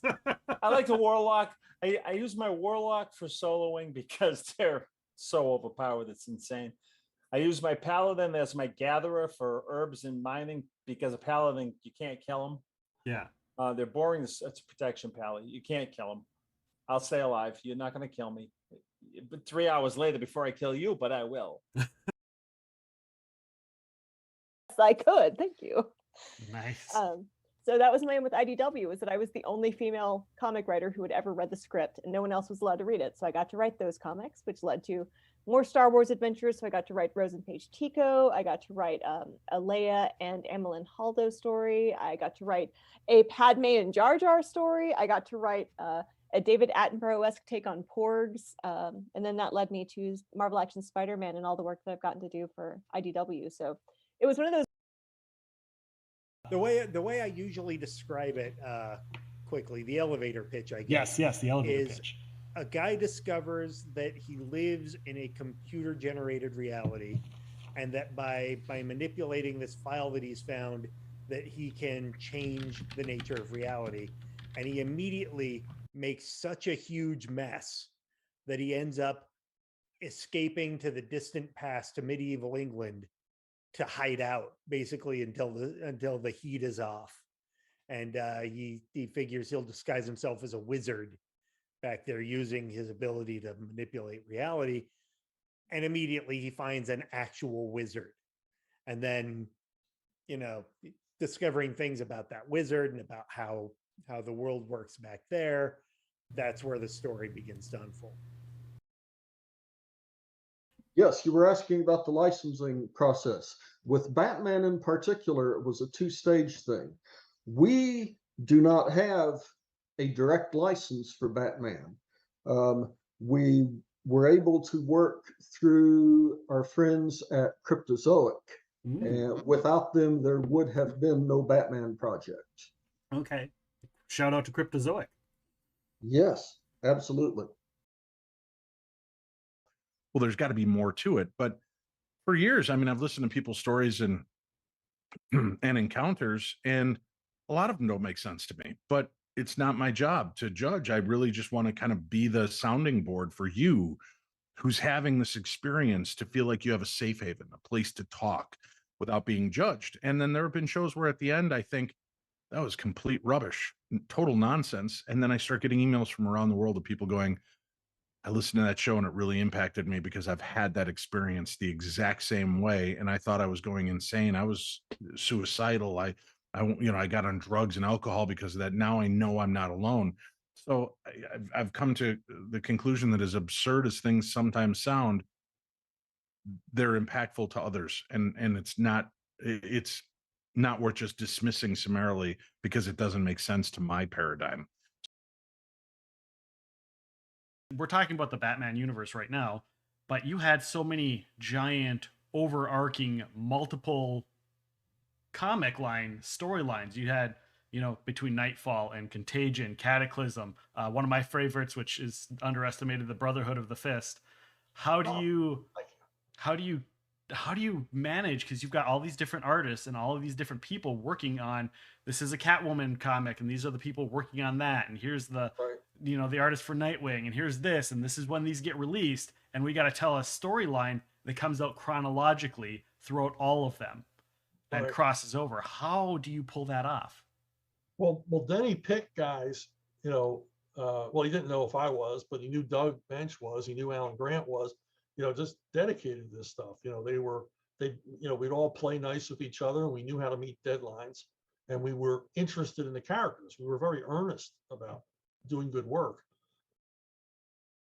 And I think that it could be one of those situations where because I don't visualize very well, I'm hopefully working to write so that stellar visualizers have something, but then also visualizers like me who aren't visualizing as much, they also have something as well. Mm-hmm. So I'm hoping that I'm sort of finding a middle ground so that both of those types of readers can find something in my work.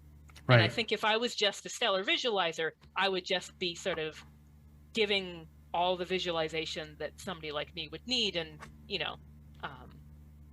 that might not be as good for people who can't visualize to the same level. They hired me to do a novel that was going to bridge the gap between Guild Wars 1 and Guild Wars 2. Right. And I had not played any of that stuff at the time, but I knew people Jeff Grubb from TSR back in the day, who I had known, was one of the designers on one of the lore people for Guild Wars. And so they had a bunch of us pitch ideas, and I'm like, how do you tell an exciting adventure story that spans 250 years and gives you all this background and all these different things? And I'm like, oh. So I swiped from the best. I basically stole from the Canterbury Tales. So it's an adventure story that goes, but it's a road movie, right? So you're going from one spot to the next. Okay. Every time you stop at camp, one of the characters stops and says, let me tell you a story here, right? And the neat thing about that is it allows them to frame the things that have either just happened or just about to happen to give them context so you care about them. Right. And coincidentally also allows us to do a lore dump essentially and say, and you guys who don't understand about this stuff, this is what this is really about. And it's so unique. It's one of this eye-catching style that when people walk by the booth and they just do like a double take and like, what is that? Right. And they just immediately have to just like touch the books, and it's not enough just to look at it. They just need to rub their hand on the cover. Ooh. All right, and we are back. We are back with Steven the Shark in the Sharky Shark. The Sharky Shark outfit. Octavius was talking about you being in the shark outfit today. He was like, where's the shark outfit? There it is. There it is. We have been hydrated. We have been fed. We have been pottied. We are good to go. Thank you, Pixel. We're like all of the best things that you can do for a puppy dog. Make sure they have water. Make sure they've been fed, and make sure you let them out to potty. So if you have a pet shark, you got to make sure to do all of those things. So thank you guys for being here. Thank you for sticking around during the break. I appreciate every single one of you. Thank you so much for being here. Renfield wanted to know what our thoughts are on the Borderlands. Turn it up, yeah. Bentley's already trying to get us in the hype train. Already trying to do the hype train thing. Turn it up, yeah. Roddy Mama probably left, so she probably can't help. Oh, no. Yep, there it is. Yep, up, yeah. Turn it up, yeah. Turn it up, yeah. Turn it up, yeah. Turn it up, yeah. Well, it's already started. Turn it up, yeah. There it is. The hype train started. Turn it up. Let's see how far they can take it this time. Let me open up the bag. Here it is. Wait, no, we haven't hit level 1 yet. We stopped at complete level 1. We haven't officially completed it. The option of it has started. Or Roddy Mama's in here. By the way, that's my face. That's my face on it. That is such a great one. Can I make Steven shotgun a pizza and take instead of taking a shot? No, that's not the option. It's the human variant of Jaws. Just kidding, Steven. Cause, but not the symptom. Antissa. So you see that guy shows up and swings at you, and it scrapes across your armor as you cast your spell. Cool. Mithril breastplate, bitch. Apparently that's Octavius's favorite clip right there. Mithril breastplate, biatch. That shoop is gold. That shoop is. Welcome back, everybody. Thank you for being here. We are on a hype train. Level 1 has been completed. Time for some spicy chips for Nick. Nick's gonna have an achy stomach tomorrow. This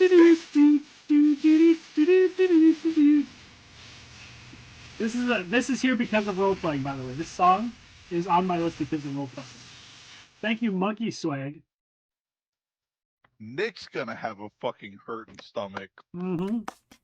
I've drank almost a bottle of fucking rum. Why is the rum gone? Because chat likes to spend and show us their biddies. That's right.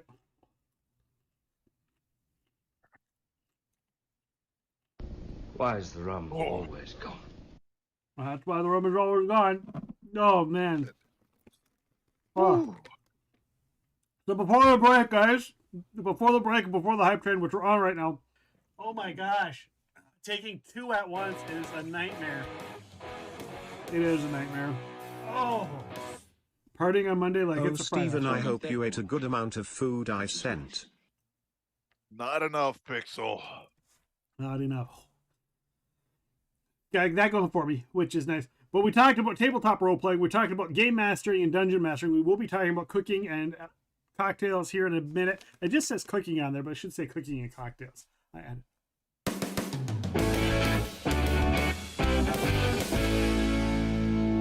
Roddy Mama gifting a sub to Renfield. Woo! Woo! My mouth is hurting. A little bit of a snack. Oh, it's a snacky song. Snack. Did someone say snack? Snack, snack. Snacky, snacky, snack, snack, snack. Gotta get a snack, snack, snack. Gotta get a snacky, snack, snack, snack. For the puppy dog, snacky, snack, snack. For the adult, is snacky, snack, snack. Gotta have snacks. You gotta have snacks. Gotta have all the snacks because they're tasty, yeah. Gotta have the snacky snacks, yeah. Turn it Somebody up, should take that snack song and put music to the background. Turn it My up. mouth is burning. Yeah. Oh. Turn it up. Yeah. No, turn it up. I feel like chat is trying to hurt us. They are. I was saying Renfield, but we're on a hype train. I'll have to remind me after the hype train.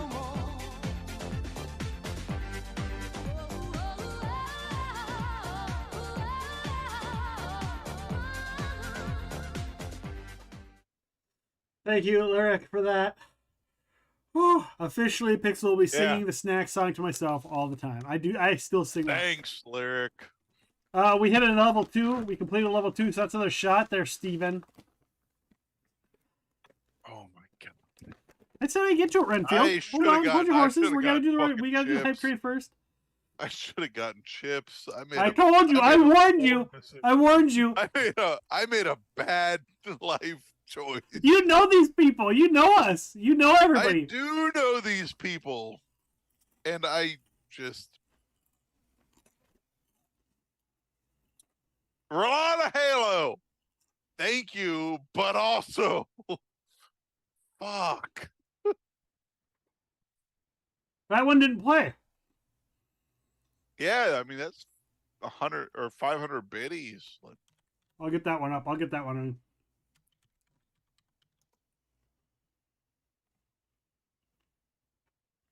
If I'm been to Cotton Eye Joe, I've been married a long time ago. Where did you come from? Where did you go?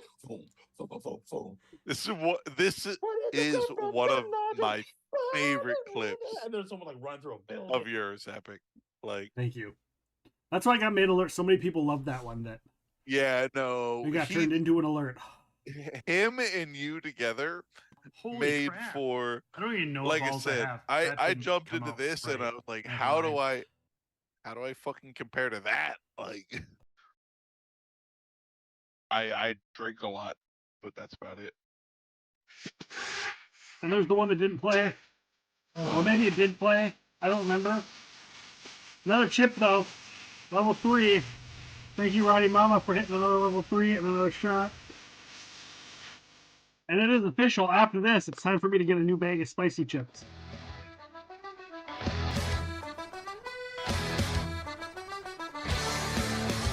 Thank you, Lyric. Irish Rock. Happy St. Patty's Day to everyone. The day after. I don't call it St. Patty's Day. I call it Happy Irish Heritage Day. The day after.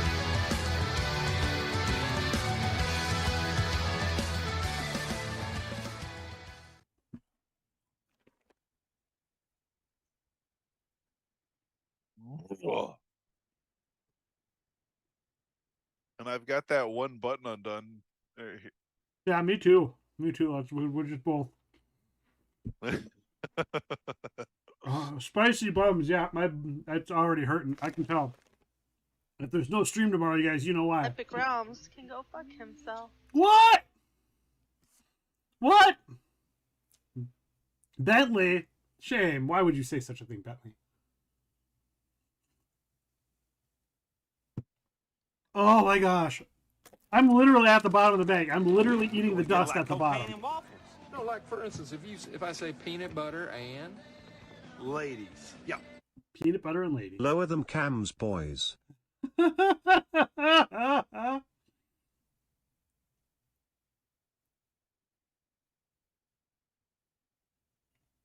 You can see the shark belly. But she wanted the button thing undone. The shark, it's still a shark belly. Right. Turn it up, yeah. Turn Oh. it up, yeah. My mouth is And I'm hurting. gonna rebut myself just cause it gets chilly otherwise. Modesty for modesty's sake. No, not modesty. It's just My mouth hurts so bad. yeah. No, your lips are red. Your eyes are puffy. I feel for you. Oh. My stomach's already cramped. Mike, I'm like, do I need to poo now? Fiery poos? That'll be tomorrow. Tomorrow's gonna be No, bad. you gotta hold off on the fiery poos. I'm lucky enough, no fiery poos.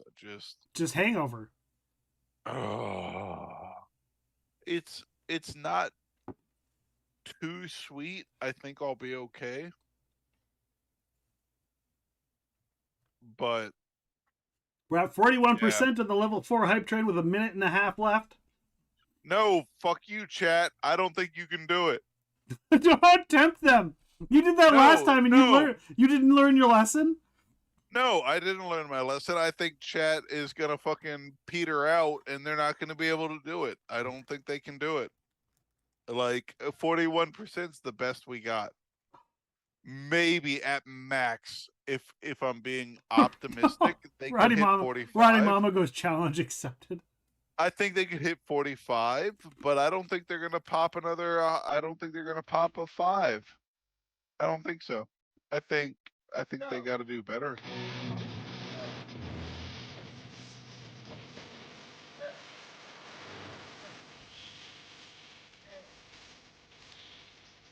Thanks, Steven. Thanks, Steven! You have to have another shot, Steven.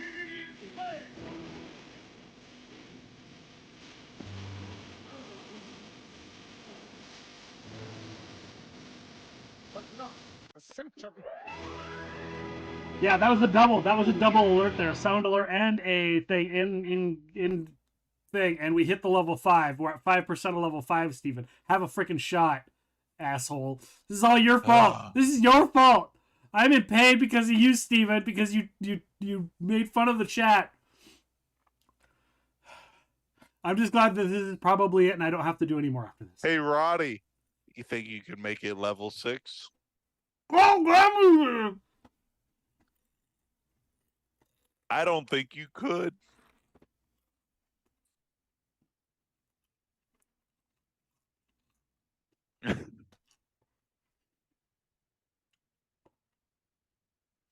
No, Roddy, I'm set.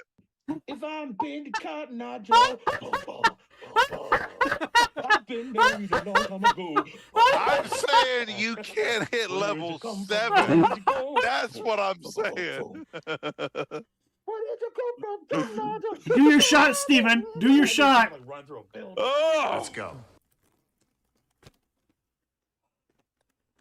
The Wino comes in and is like, Epic. I'll drop a bit. Get the hype train. Epic. Do a shot of the bad news with me. I Make might bad have to. decisions. I might have to because I can't. I'm almost out of chips. I will say, I think, no. If we reach the next level of Oh hype my train, Epic has to do a shot of cap. Where did you come from? Where did you go? Where did you come from, Cotton Eye Joe? Where did you come from, Cotton Eye Joe? And there's someone like running through a building. Hey, Steven, you know what? Epic. We just hit a level 7. Now you have to do another shot. Epic. Hold on.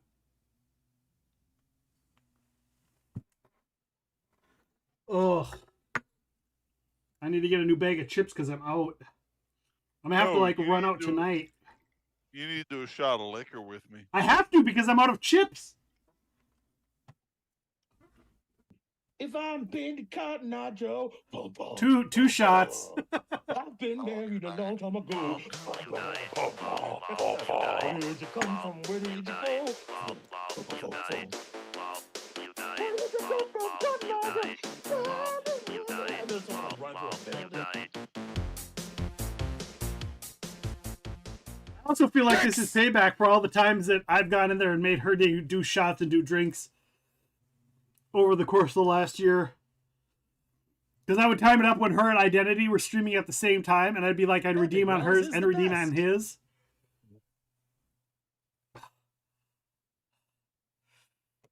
Oh, doesn't want Epic Realms to do a drinking stream anymore. Why is the I haven't been drinking. I've been doing the spicy chips, but I'm out. I'm out of spicy chips. It's empty. I don't have spice, so my mouth is burning and I'm out. So now I have to drink. But before I do, because my mouth still hurts. And we both still have one more shot to go, Steven. Fuck you. Because we just hit level 8. Because you're talking shit to Roddy Mama. This might be this might be the first off the pod we don't finish. I'm just saying, if chat had any fucking cojones. Steven, you can't even keep your eyes open, and you still have another shot to do. My eyes are open. If chat had any cojones, Steven, do your shot. Do your shot before you talk smack. They'd make us do like 8 more shots. Let's get ready to Clericlast. Steven is going to pass up by the end of this. I've got it. Look at that right there. That's natural. That's all natural from the heat right there. That tear, see it? Did you say see it in the reflection?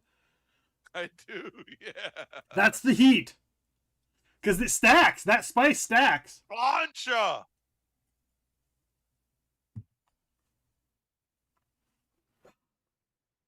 So anyone that thinks that stuff isn't spicy or doesn't hurt, there you go.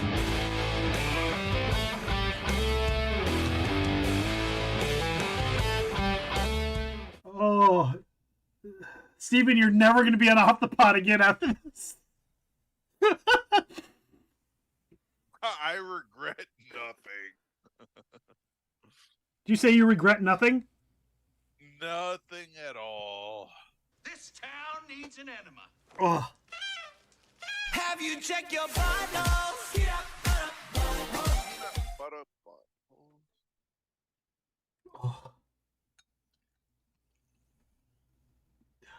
I just left the cap off the bottle of rum.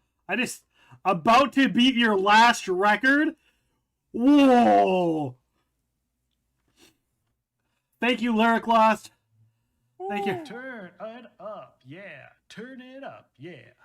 Turn it up. I hate yeah. all turn, of you. Turn it up, yeah. If I'm been to Cotton Eye Joe, I've been married a long time ago. Where did you come from? Where did you go? I have a feeling that YouTube is going to ban this video when it goes up. Yep. So many dumb ways to die. Dumb ways to die.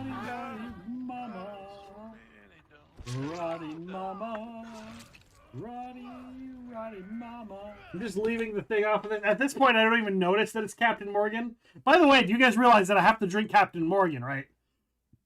You guys realize that's what's happening right now. So Epic, we had a question that we were supposed to be chatting about. Hold on, I'm gonna do this. Cheers, by the way, Steven, because we hit another thing, so.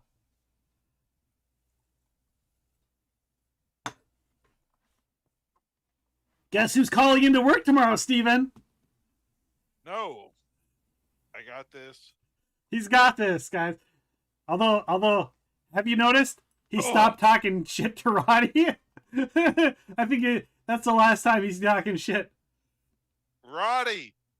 Don't you dare! I don't think you'll do it again. You don't even know what we're doing. We don't even know what level we're at. We just know that we're about to beat our last record. Broseph looks like he's already ready to faceplant, right?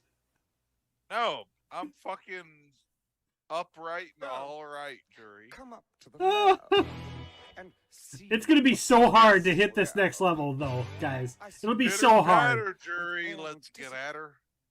Well, Halo, thank you guys so much for torturing us, but thank you.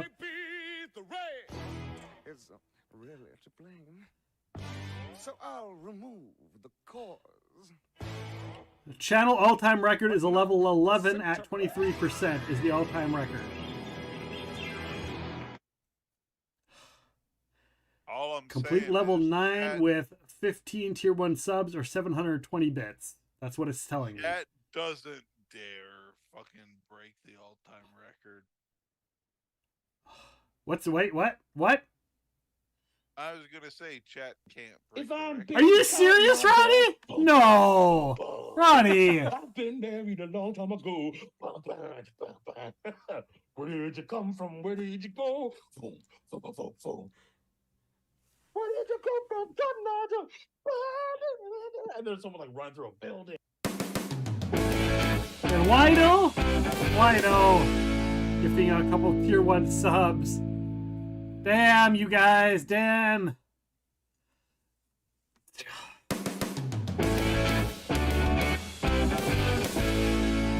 All right, Steven. Oh, I don't know. Turn it up, yeah. Turn it up, yeah. Turn it up, yeah. Turn it No up. one wins a challenge against Roddy Mama, you fools. That's true. Steven, cheers. We just hit a level 10. This is all you, buddy. Hey, by the way, guys. By the way, Steven, say thank you to Movember because that's one of the reasons this has happened, I think. To Movember. Now, on the note of Movember, remember, this is the time of year where you really do. You check up on your boys. Steven won't back down until he blows chunks. No, I fucking... Oh no! What is going on? Roddy Mama! Roddy Mama with... Oh my god! Steven! Roddy just gifted 20 tier 1 subs. Woo! Are you kidding, Roddy? No, Roddy, you haven't broken me yet. I'm gonna keep on keeping on, girl. What tier are we at? What are we at? I don't even. It doesn't even show me anymore. It's just like, hey, there's a thing. Oh, level 11. Yeah, level 11. Fuck ton of drinks to do, bitches. I've been doing them. You haven't. You're like 3 behind. No, I'm not. I've been drinking. No, but in all seriousness, we're gonna jump over to something that is super important to me and to Epic and to all of us, right? It's men's health, both mental and physical. And remember, Alec. You need to go to double that order, Steven. Double it. Remember, we should ask, we should listen. and we should follow through with our boys, right? Because men's mental health is super stigmatized, but the world sucks right now. It does. And you got to look out for your boys. And remember, it's not a weakness to feel down, to be down. This is the Steven everyone wanted, by the way. So just know the community as a whole, we're here for you. And if you need to talk to us, let us know. We love you. All ears. Most ears, not all ears. And we go to get like cocaine and waffles. Yeah, we're still hype training. I say peanut butter and ladies. Yeah. Peanut butter and ladies. That's For right. the boys. For the Check them boys. polls. Better Turn check it them up. buttholes. Berta. Turn it up. Yeah. Berta. Turn it up. Yeah. Turn There's it that up, extra yeah. shot for Steven. Steven's all caught up. Steven's all caught up and not backing down from the hype train. By the way, guys, next month is April. April, I will be joining Wino. Hello, Wino. And the Black Collar Collective. I'll be joining their stuff. They're going to be doing a charity stream event coming up that I'm going to be a part of. I'm also going to be part of Dakabara and Miso God damn it, Epic stuff. Realms. So, we're going to be doing a charity for AIM, so make sure to join us for that in April. What charity is our Daku? What charity is Daku running? Because Rotty Mama is the best. Roddy Mama is the best. Roddy Mama. Roddy Mama. She's got her own alert, everyone. AIM mental health. It's for kids, like helping mental health for the youth, and raising money for that to help raise awareness and help kids with their mental health, all kinds of stuff. So bridging the gap to research and access to evidence-based care for children. So it's going to be an awesome cause, and I'll be participating in that in April, along with a bunch of other streamers as well. So make sure to join us for that. Speaking of fundraisers, speaking of Movember, obviously Steven and I have been doing Movember. Steven's been a part of the team for a couple of years, and we're going to be having a tabletop role playing based on that. Oh, hold on, we can't hear it. We got to listen.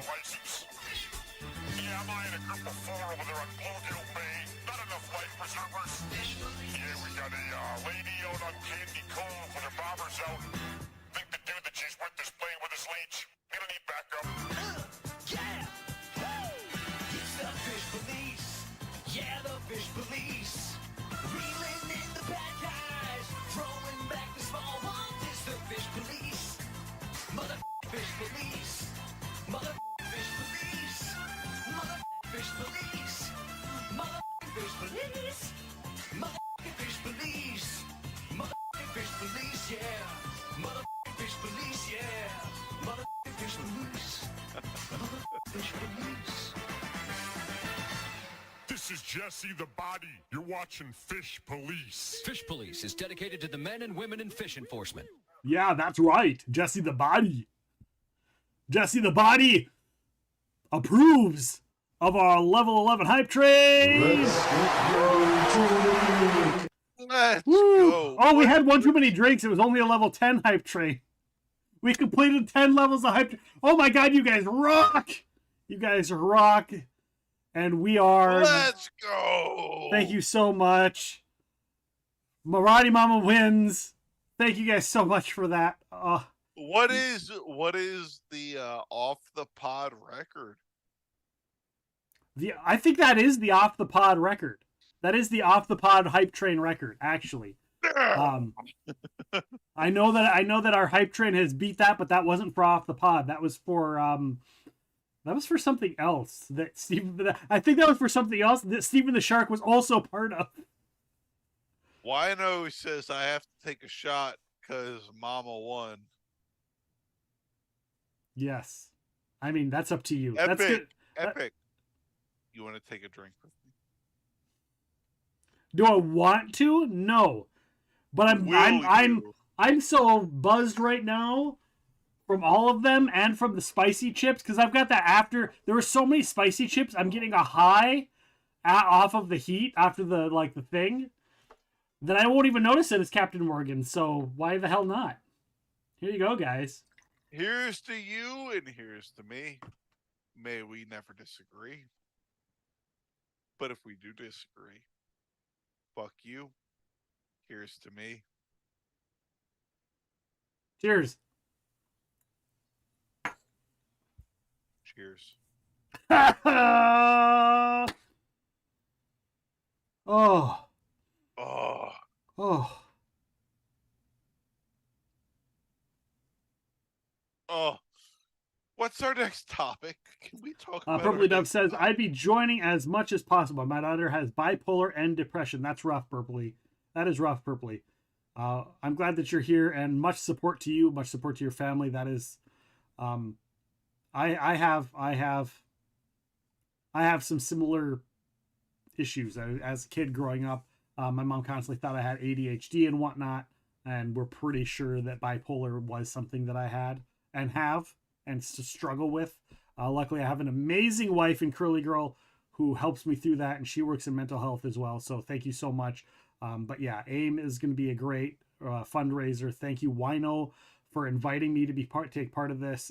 It means a lot, and I really appreciate it. I can't wait for that fundraiser. And to do that, we will be doing a very special show. I can't divulge any information. Why? Because I'm still waiting for dates to be pinned down before I figure out exactly what I'm doing. So once I find out official dates, I will pin down exactly what we're doing, and we're going to hear more about that. But I do know that on the 27th in April, last end of April, I'll be doing the Miso Thorny Dakabara podcast as well. We're going to be talking paranormal shit over there.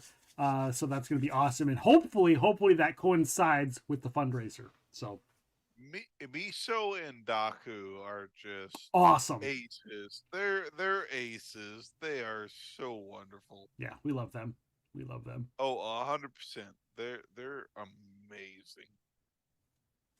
So before we get going, before the hype train happened, while we are on break, thank you, Renfield, for reposting it. Big question for both of you, Nick and Steven. Since the video game Borderlands is doing well as a big gaming franchise, are you guys hyped for the movie Borderlands with the cast of Jack Black, Kevin Hart, Cate Blanchett, Jamie Lee Curtis, etc., etc.? Are you excited for the Borderlands? I never played the games. I was talking about this on Mocha Noise's stream, that I never played any of the Borderlands. I've seen other people play them, and it's not because I don't like Borderlands. It's just I never got around to it. I never got around to it. It wasn't necessarily a thing for me. But the movie looks great. I did play them. I am excited in the fact that I can appreciate. Can you move your mic closer? I can. Awesome. Is that helpful? Yes, much better. I've been slowly turning you up as we've been drinking. I'm excited for the overall party who is playing for Borderlands, but I'm not completely locked into it yet, if that makes sense. When I saw some of the characters, it's like, that's cool, that's strange, but then the more I watch the trailer, I'm like, it may be strange, but I'm here for it. I'm here for that casting. Yeah. I think it's Cate Blanchett, I think, was the one where I was like, wait, what? Cate Blanchett? That's a strange, okay. But I'm like, I like it. A lot of people didn't like Tiny Tina's Wonderland, but I really liked it. Miso Thorny really liked it. Yeah, I like the aesthetic. I like the art. I remember the little robot a lot. That was the one that stood out for me, watching other people play with the little robot running around and be like, look at me, I'm a robot. Don't shoot me. Whatever. But yeah, and I knew other people that played it. I was hanging out. I think it was, I think Rockheim had it and played it. And I was just sitting there next to him because we lived together for a while. And I just watched him play it because it looked cool. But I never got around to playing it. So, Drunky Shark, doot, doot, doot, doot, doot, Drunky Shark, doot, doot, doot, doot, doot, Drunky Shark. He's right here. He's right here next to me. Don't cry, Steven. We love you. Are you not drunk? Unacceptable shark face. Unacceptable shark face. There we go. Look at that. It's just like the emote, everyone. Just like the emote. All right, so next on our thing, and this is going to be an interesting topic because we're going to continue with our topic, guys. Let's go. We're 2.5 hours in. This is usually where the stream is over with. We still have 2 topics to go. Are we ready? Longest off the pod in history, except for the one Octavius was on, because we just go on. Let's go for. I need to be at least 30 seconds longer than Octavius, just for personal reasons. There we go. All right, so next subject is cooking. I'm gonna start. We both like cooking. We both like, so my mom was a chef. I wasn't chef. I worked in the restaurant industry for about 10 to 15 years, maybe 20 years. I worked. There was a little bit of crossover in the grocery industry because I was working both at the same time because I had multiple jobs. I was working more than one job at the same time. Yeah. But I worked in the restaurant industry for many years. My mom was a chef, but I didn't really get into making stuff at home until after my mom had passed away. So I kind of look back and I wish that I had learned more from her and gotten more from her and talked more about food and cooking and whatnot. But I have got a lot of her recipes. Yeah. Not all the recipes, because all of her best recipes she had memorized. And that really irritates the piss out of me, because all of the things I grew up with, all of the things our family grew up with, all of the things everybody loved for recipes that she had, that like people are like, oh, do you have this recipe of your mom's? I'm like, I don't, because she had it memorized. She didn't have it written down anywhere. So there's so many recipes I don't have. So Mama Shark, who we love, who I have a thing for. I have a gift for Mama Shark, by the way. I have a gift right here. I haven't mailed it out yet because I forgot the address and I lost it. Just shoot it to me. I'll give it to Mama.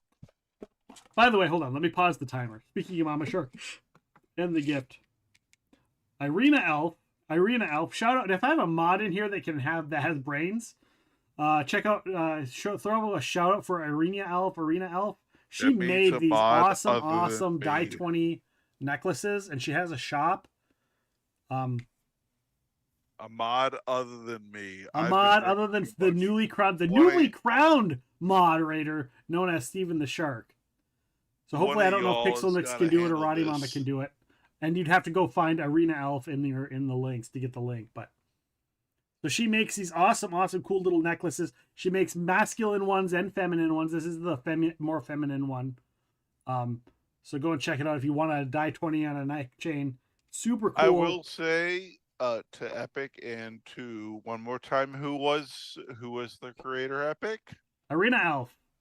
It's like EYRINIRELMNOPQRS. Mama Shark is super excited for her necklace, and she understands that there's like this huge delay between like real life and getting things shipped and streamed and all that.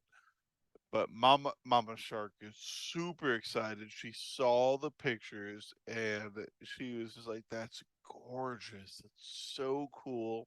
I'm so excited for it." Nice. I'm trying to find it. It's like ERYN. Yeah, and I mean, it's a really, really solid object.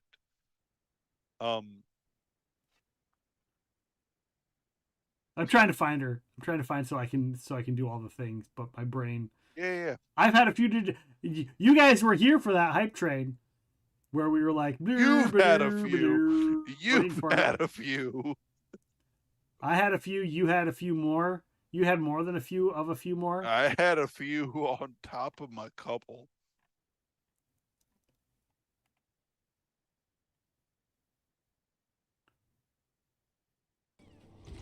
So,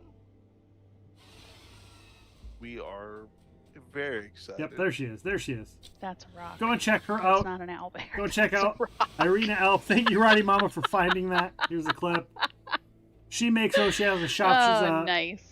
Very nice. She's a mama kid. She just recently lost her job and has to do stuff, so that she's trying to support it by selling some of this D&D jewelry. So if you can go and buy one, go and help her out. Go and give her a follow. Hang out in her stream. She does a lot of Dungeons and Dragons online.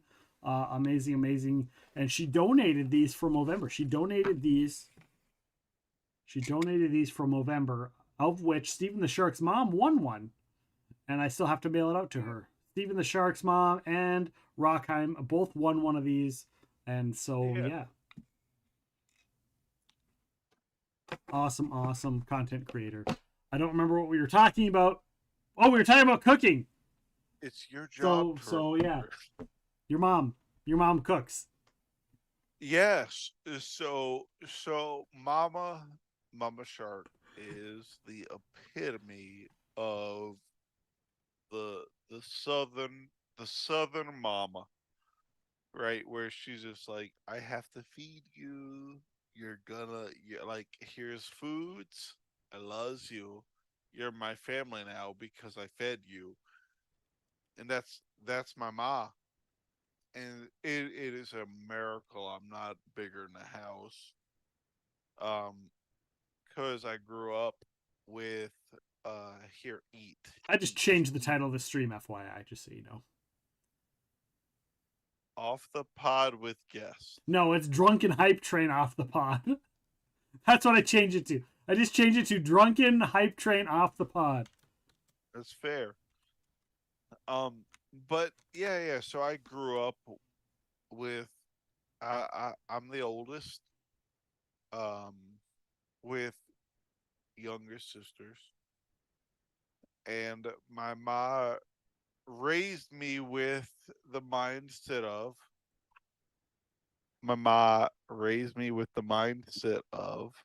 better. Yeah. Of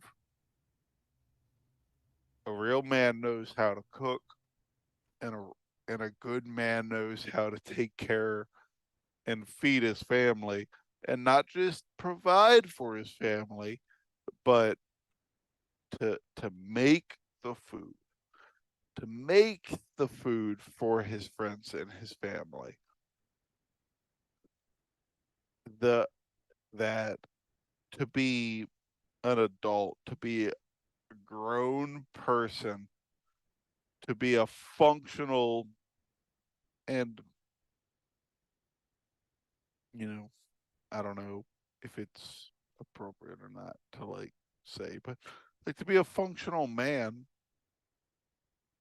you provide, you take care of the people you love, and you give them food, you give them shelter, you give them everything you can. And my mom taught me how to, growing up, she one of the things I always remember, she used to make chili all the time. And she'd throw everything together, and she wouldn't add any single bit of seasoning. And she'd be like, okay, try this. What does it need? And I learned how to season food and to make food because dinner relied on it. I learned how to make and if I messed up, if I was like, oh yeah, do this, my mom would be like, no, do this instead. But I learned how to make food and to season food through experience, through add, taste, let other people try. And that's how I kind of learned how to cook, was through my ma's whole aspect of like, give it a shot and see what happens. So. What was the last thing that? Okay, I'm not gonna answer the question. I'm gonna ask you the question, but I'm gonna answer it first.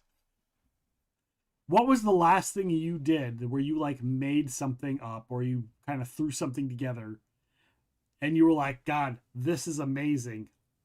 I've got to make this all the time. I've got to write this down. And I'm going to go first. And it was just last night. I think last night, night before last night.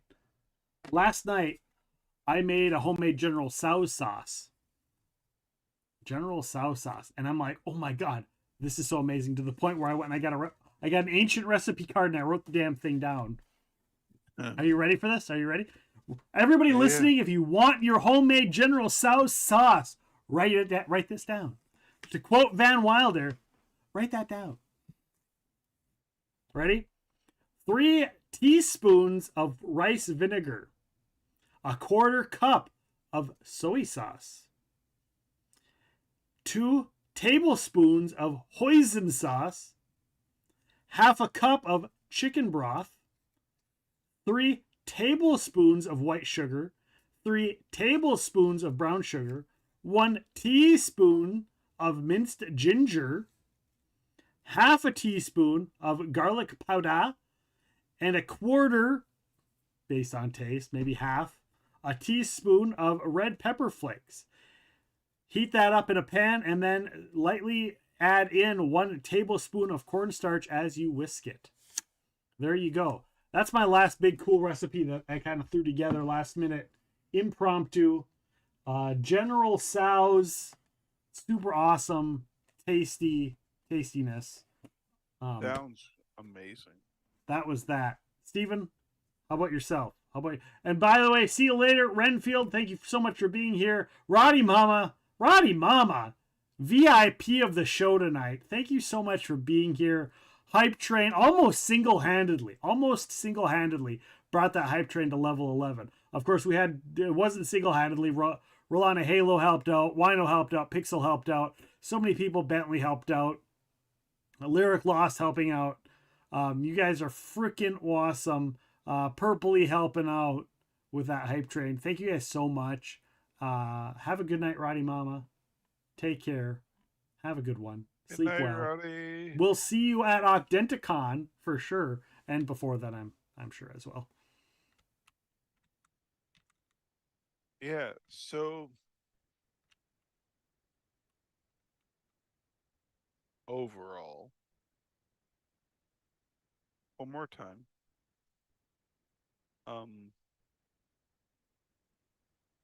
You want to ask me a question one more time, Octavius? Jesus Christ, I've had a lot of shots. You've had a shot. What I've did had you a- make recently that you were like, oh my god, this is awesome? Yeah. That like it was just kind of like you didn't even like it was your own kind of thing. Not the general, like for me, General Tso's is a thing. It's a thing that's out there, but it's like throwing it together and be like, wow, this is great. I honestly I did a ramen with a fried egg and some like what's the oil? It is like Sesame seed oil? it's sesame and some peanut and just like some Szechuan sauces all mixed together. That was just so good. Beyond anything you'll ever get as far as just like a 20-minute ramen.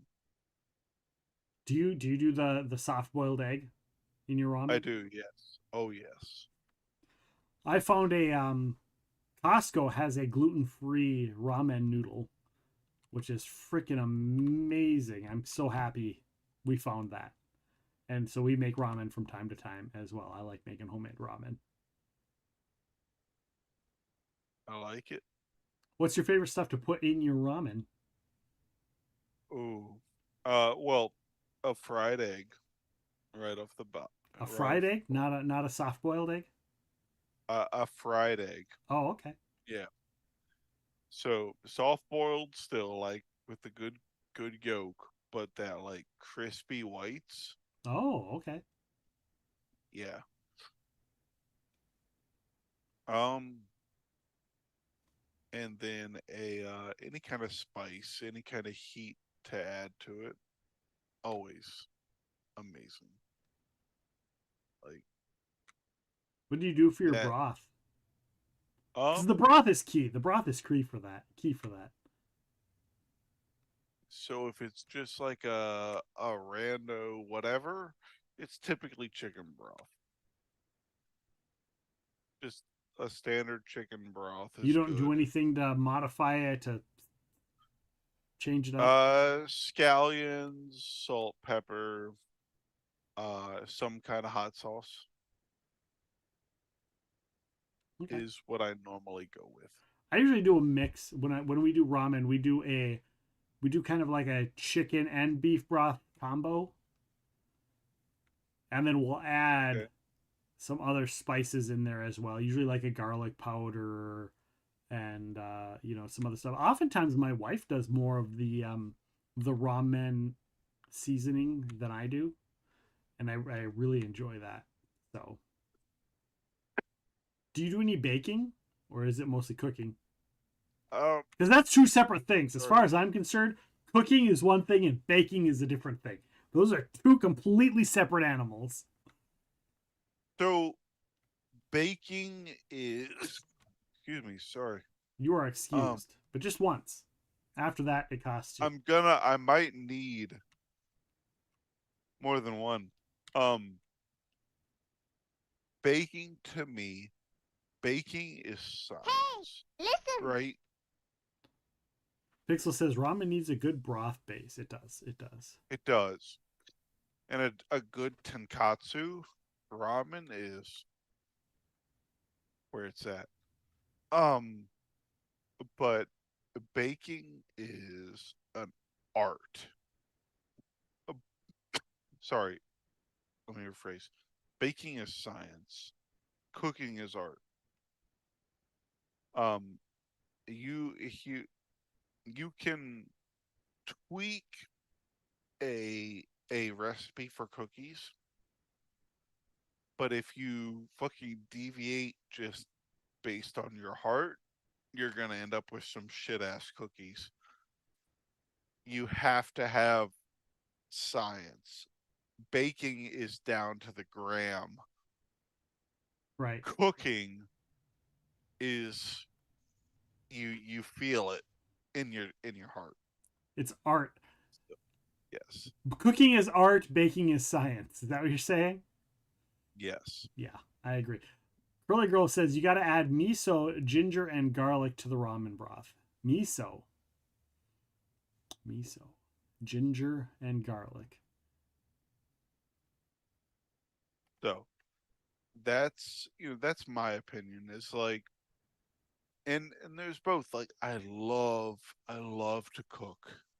I love to find new recipes and try new recipes and try new things.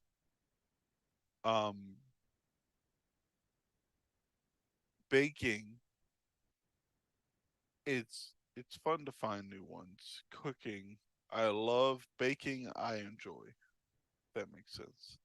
I am not so much a baker as I am as a cook. Like I leave the baking to my wife. She's amazing at baking. Everything she touches turns to gold when it comes to baking. Yeah. So, yeah. I don't have a wife to be amazing at cooking. So I do my damnedest, and it normally turns out acceptable. Acceptable. All right, I have a little thing that just popped up, guys. If you guys want to hang out, I'm going to pause the timer. We're going to finish this in a few minutes. I like to bake, but I hate to cook. We're going to step away for a hot second for a break. I will be right back. We will be right back. Thank you guys so much for being here. Then we'll come back and we'll finish the 5 minutes of this cooking, and we will talk to you in just 5 minutes. We'll see you in a second, guys. All right, we are back. Sorry about that, everybody. Hello, Heat Seeker 7209. Wow, there are a lot of powerful beards on display right then and there. Yes, there were. There's some pretty decent beard displays here. I mean, I got mine's right there. Look at that. Got the little stash, and Steven's got his suave Antonio Banderas look going for him. The redheaded Antonio Banderas. Steven the Shark is the redheaded Antonio Banderas. There we go. I said it. Welcome on in, everybody. Let me see here. Miso. Yes, I'll add her to everything I can. Giggity. Rolanda Halo says, I like to bake, but hate to cook. And Redneck Jedi said, I'd rather get baked. Get that. I get that. Get that there. Welcome on there. Mr. Dance Pants. Mr. Dance, and the pants. Sandy has his Dance taco meat hair out. Love it. Taco meat hair. What the hell is that? Hey, Epic, I shot you a message. Oh, wow. No, we don't want to scare more people away. I'll leave my button buttoned. We are talking about cooking and chefing and all the things when it comes to food with the one and only Steven the Shark. We've talked tabletop role playing, we've talked DMing, GMing, and we are now currently talking about cooking. Steven, what is your go-to? Say you have people coming over. Say you've got 2 people, 3 people coming over for food. It's you and 3 other people, and you're cooking. What is your go-to to impress everyone? My go-to is the pasta. We'll say lunch or dinner. Lunch or dinner is the pasta aglio olio. It is just some linguine style noodles, then cut garlic, and you fry up the garlic just so the edges become crisp. You mix that in with your linguine, along with a bit of olive oil, a bit of parsley, and some red pepper flake. Okay. And it is literally the epitome of the sum of its parts well exceed what you get. You're right, like you have such simple ingredients, but the dish it makes just mind-blowing. Just a touch of lemon at the end. It's a simple dish, 5 ingredients. You have pasta, some parsley, some olive oil, some garlic, but it makes this dish that is just beyond words delicious. Nice. Pixel says he's made that for me. It's real good. Yes. I've also made it for Heat Seeker. Oh, nice. Lurk says deceptively simple and amazingly delicious. Sorry, Rum. I think for me, it's a toss up. For me, it used to be tacos. And here's the thing: people go like, "Oh, tacos, that's super easy." No, because I don't just go and buy taco seasoning and mix it with meat. Yeah. Because any a-hole can go and buy some beef, shredded beef, and add some pre-made taco seasoning. I don't even touch taco seasoning because it's not gluten-free usually. Mine is usually like a mixture of chorizo and some sort of like either beef or turkey. Usually it's chorizo and turkey and black beans and homemade salsa that we've made from scratch at home mixed in there. Homemade tortilla shells from scratch. That's kind of what I used to make. Now it's Alfredo. Homemade Alfredo sauce is really hard to beat because so many people are so used to the out of the can shit. A good homemade Alfredo is so hard to come by and so freaking amazing. So it's yeah, no, it really is. Unless we're talking breakfast. If we're talking breakfast, I do something that I call a Southwest skillet scramble. And I also make nobody beats me on an omelet. I will challenge anybody to an omelet competition any day of the week, and I will destroy them. Guaranteed. I have secrets upon secrets upon secrets when it comes to making omelets, and nobody has ever had an omelet of mine. Even when I'm just going to throw together a 5-minute omelet, which I had for dinner, just out of nowhere, and been like, oh my God, this is one of the best omelets I've ever had. I have at least 5 secrets to making a perfect omelet. Epic. Yes. I have no secrets, and I will demolish your omelets. No. Just saying. You won't. I will. You won't. I will. You won't. We'll have a cook-off. You're just gonna have We'll it. You're just gonna have a second tier restaurant omelet. Is all you might have at best. Oh, at best, a get second tier fucked. restaurant style Perkins omelet. My omelet will take your omelet, have its way. I could just with make a your cheese omelet and destroy whatever you'd make. My omelet will have its way with your omelet, and then sit it to the side, and feed it a better omelet. No. My omelet will eat your omelet, gag, regurgitate it, and laugh at it, and go, "What is this garbage?" And then it'll get up and it will dance. It'll dance like Lord of the Dance style dance all over it. See, my omelet's a little more courteous than that, and it's gonna be like, "I accept that you're omelet."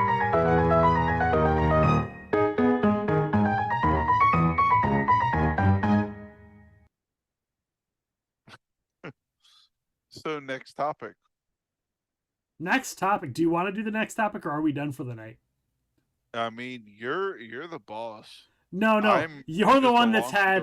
You're the one that's had an ungodly amount of shots. You're the one that's had 17 shots. Yeah. 7 guys. Remember, guys. You guys had 17 shots for Steven the Shark tonight. 17. That breaks my record because I'm in a chair. Like, see, and he's like, "I'm going to go to work tomorrow, and I'll be just fine." I'll keep Monkey Swag. I think Steven and I are just cool if we just bullshit for the rest of the night. I mean, the next topic is potluck. Really, that is the next topic. It's whatever the fuck we want to talk about. So it is whatever. That's like. Potluck is we're just going to sit around and bullshit for a little while. That's really literally what it is. There is actually something I did want to tap on when we hit the potluck. Yeah. Yeah. You wanted to tap it? There is something I did want to tap into. Okay.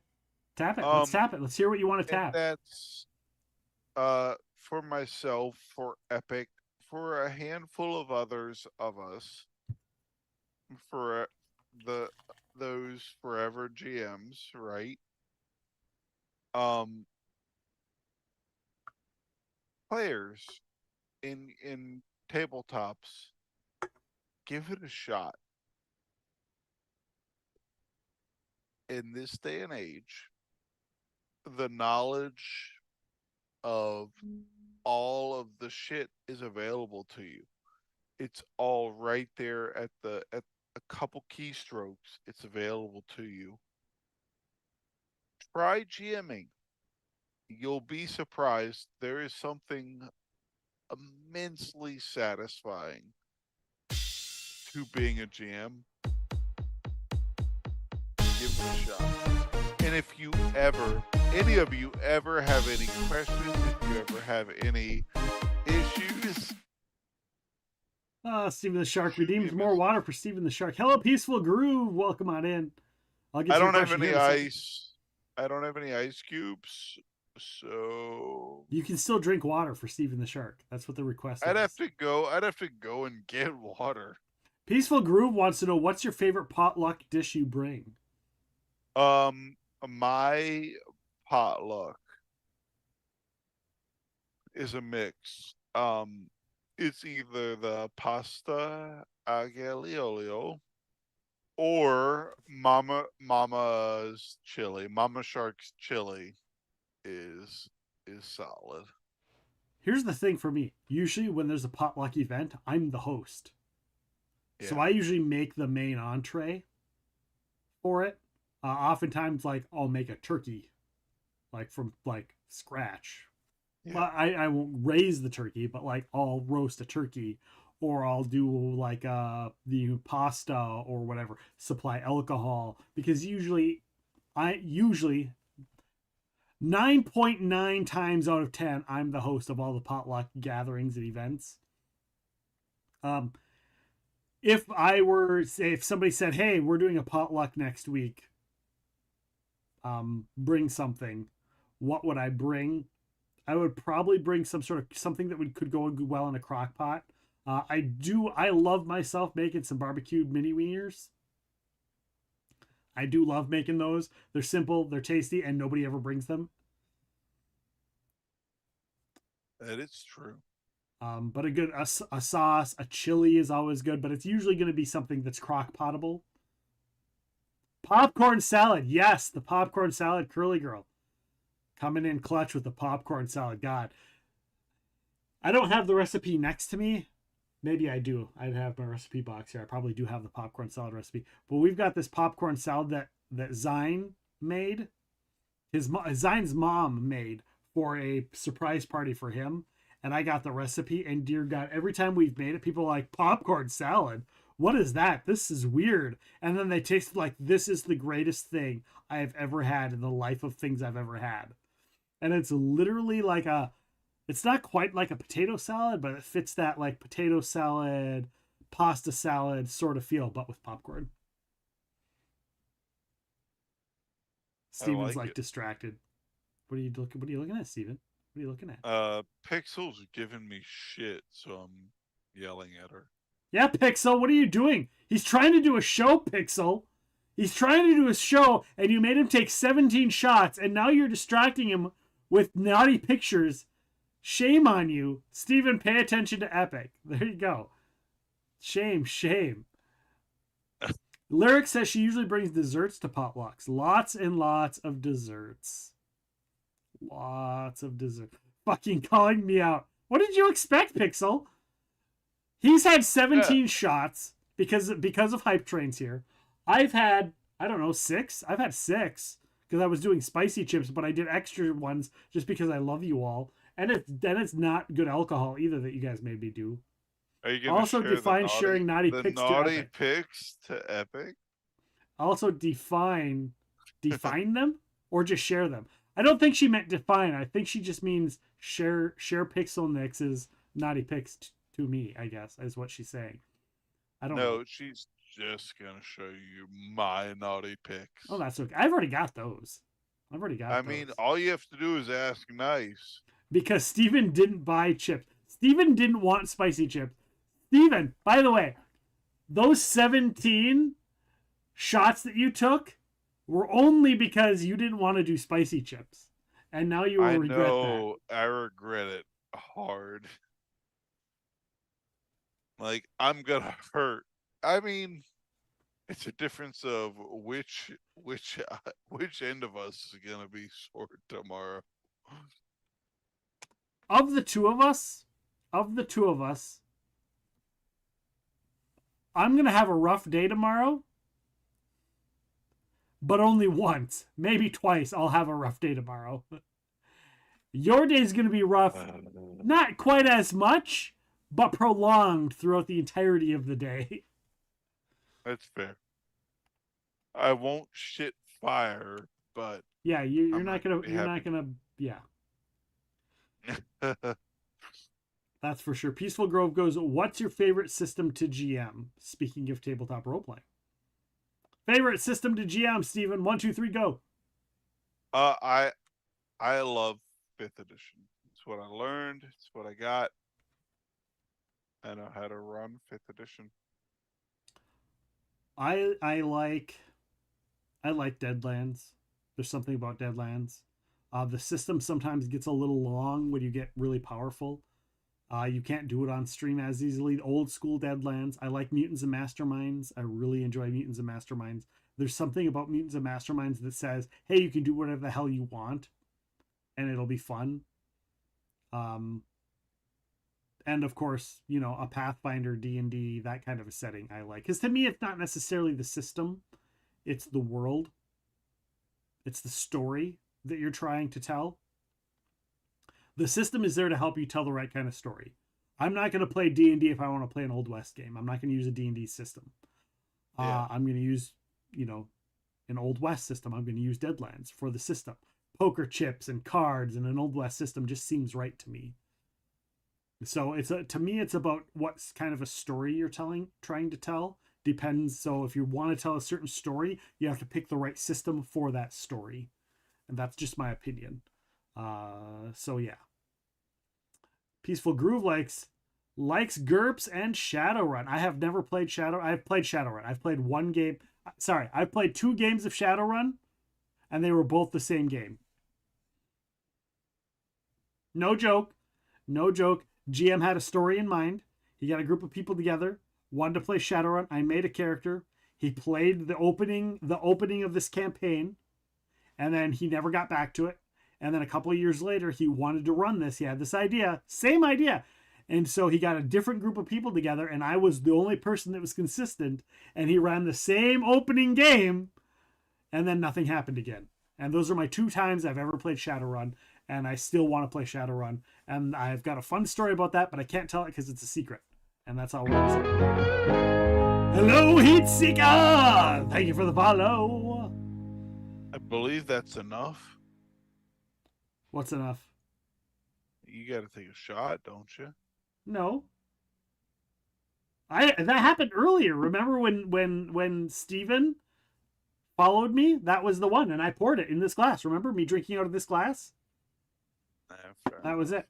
Yeah, I already had it. Just wanted to make sure.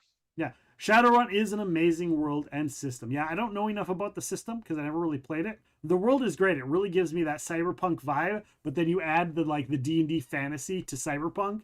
So you add dragons and stuff, and it's super cool. So yeah, I loves it. That made me laugh out loud. I seriously burst out laughing. Usually you pay double for that kind of action, Cotton. It is. Usually you do pay double for that kind of action, Cotton. But yeah, and I do appreciate the follows. And if I could drink some more of my amazing Florida Canna, I will. But I can't have any more till I hit 9.95. Why is the rum? That's the next time I can have Florida Canna. 9.95. Why is the rum always gone? I mean, I have Captain Morgan, but yeah, I don't just drink Captain Morgan for free because that stuff's garbage. Whereas GURPS has the most flexibility to work with it. GURPS to me, because like I said, there's always a system, right, Steven? There's always, as I said, if you're going to tell a certain story, you need the right system for it. And I have yet to find the right system that beats GURPS when you want to play Highlander, which is the immortal, I'm Duncan MacLeod of the Clan MacLeod. I am Connor MacLeod. I am Connor MacLeod of the Clan MacLeod. Because he's French, but he's trying to do a Scottish accent. He's so horrible.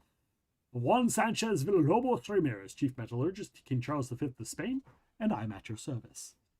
So when you're playing Highlander, so far, GURPS has been the best system for me for playing Highlander. I have not played Everyday Heroes Highlander yet. I will one day. I hope for it. If you want to play Star Wars, there's 3 Star Wars systems that are really good. If you want to play any kind of space game, space opera, Star Wars, whether it's West End game Star Wars, whether it's Star Wars Saga Edition, which I really want to play. We just finished Mandalorian Season 3, and I want to play Saga Edition Star Wars again. Super bad. Super, super, super bad. So, but yeah, you have to have the right system for whatever story you want to run. So if you want to play a medieval fantasy, you're going to play a D&D or a Pathfinder or something like that. If you're going to play a game that's set in the 1920s horror, you're going to play Call of Cthulhu. It doesn't have to be Lovecraftian, but if it's like a 1920s horror, you grab that Call of Cthulhu game. Period. End of subject, right? Right. So Steven is very patient. Well, I'm just kind of, he looks like he's like done for the night. So I'm just continuing to talk unless he wants to put in his 10 cents. No, Steven is patient, through dealing and having dealt with Pixel and company for years. That's where some of the patience comes from. Can you not hear me? No. Oh. Better. A little bit. I do my best to try to be patient. You are patient. You're awesome. Do my best.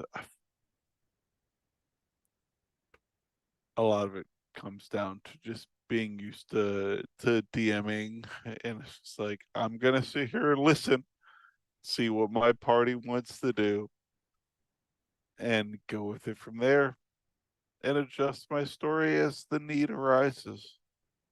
Yeah, just chilling back and going like, what's gonna happen? We'll let them decide, and we'll play with it. The worst thing a player Exactly. can do is give the GM ammunition. A good GM will sit back and listen and let the players solve the problem when the GM didn't know the answer.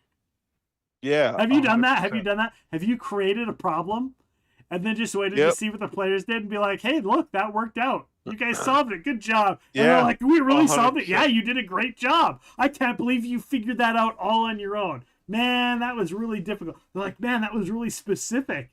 Yeah, and you nailed it. Good job, guys. I've done that more than once. Just been like, yeah, y'all got it. I had no idea what the answer was. So, And just think, guys, you guys get to be a part of the next RPG that Steven the Shark is running when we do so anybody that donated to Steven the Shark's Movember, when we all did the group Big Team Movember, everybody who donated got a chance to role play with Steven. And we're going to do that right here on stream coming up down the road. We don't have a date, but we got a group of us that are going to be playing, and Steven's going to be running it. So it's going to be redonkadonk. Yeah, like when Epic Realms Call of Cthulhu character went off by himself, and I was like, yeah, go for it, buddy. Optic TV official. Mama, you seriously picked me out of all the people. Out of all the people of what? Did you get a gift sub from Roddy Mama? Is that what I'm hearing? Are you one of the people that got a gift sub? That was a crazy time, Optic. There were so many people. So much stuff went on when the gift subs got given out. Why is the rum always gone? Because Steven drank it all. Steven drank all of the rum. That's why it's gone. He drank it all in one hype train. Level 10 hype train. That's 10 shots. Not including the 5-level hype train earlier today. Not to mention the 2 bonus shots he gave because people were trying to do a hype train and it was on cooldown. Here, Carmen, have some snacky cakes. Oh, I get a snack. Steve, you get a snack, Steven. Snack time. Chat redeemed a snack. Have a snack. Put something in your mouth that is food related. It's got to be food related, Steven. I'm sorry. I don't care if Octavius is there. Cannoli.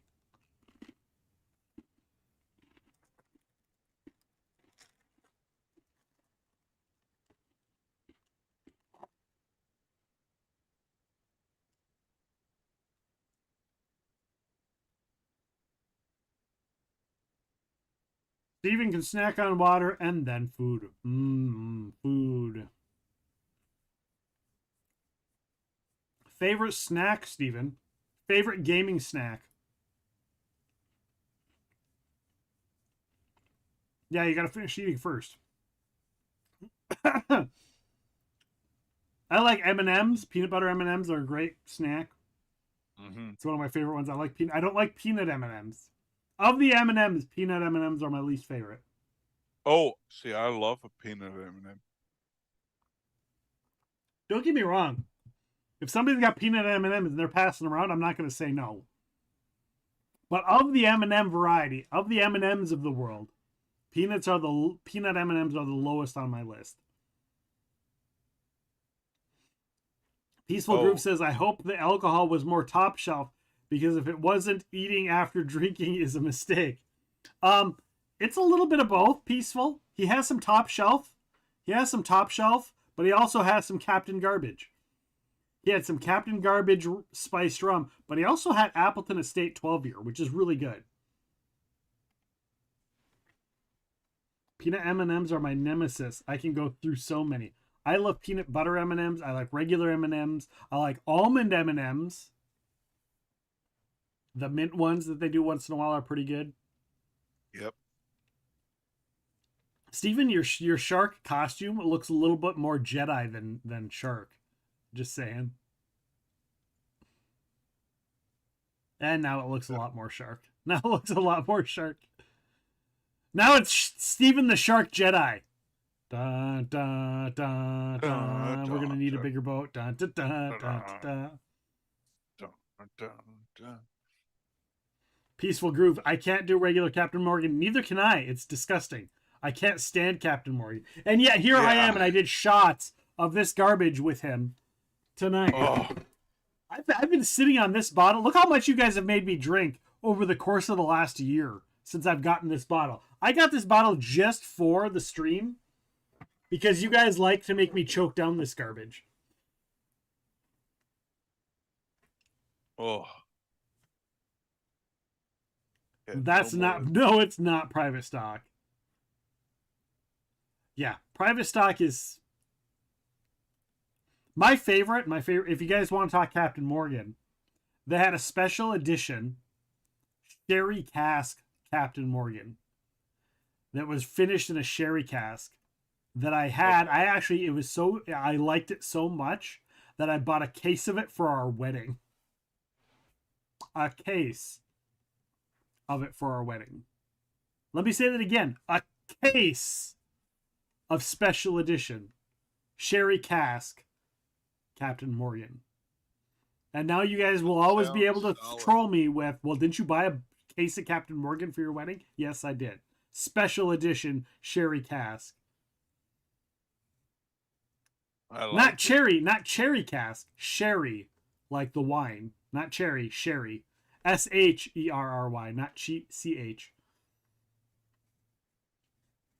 Sherry cask. You corrected it. LOL, no problem. That sounds amazing. It was really good. It was really good. I'm just waiting for the timer. Oh, we're right. We made it, Steven!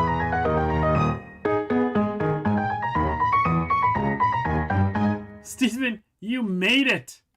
You made it the whole way. After 11 shots, you're still conscious. You're not dead yet.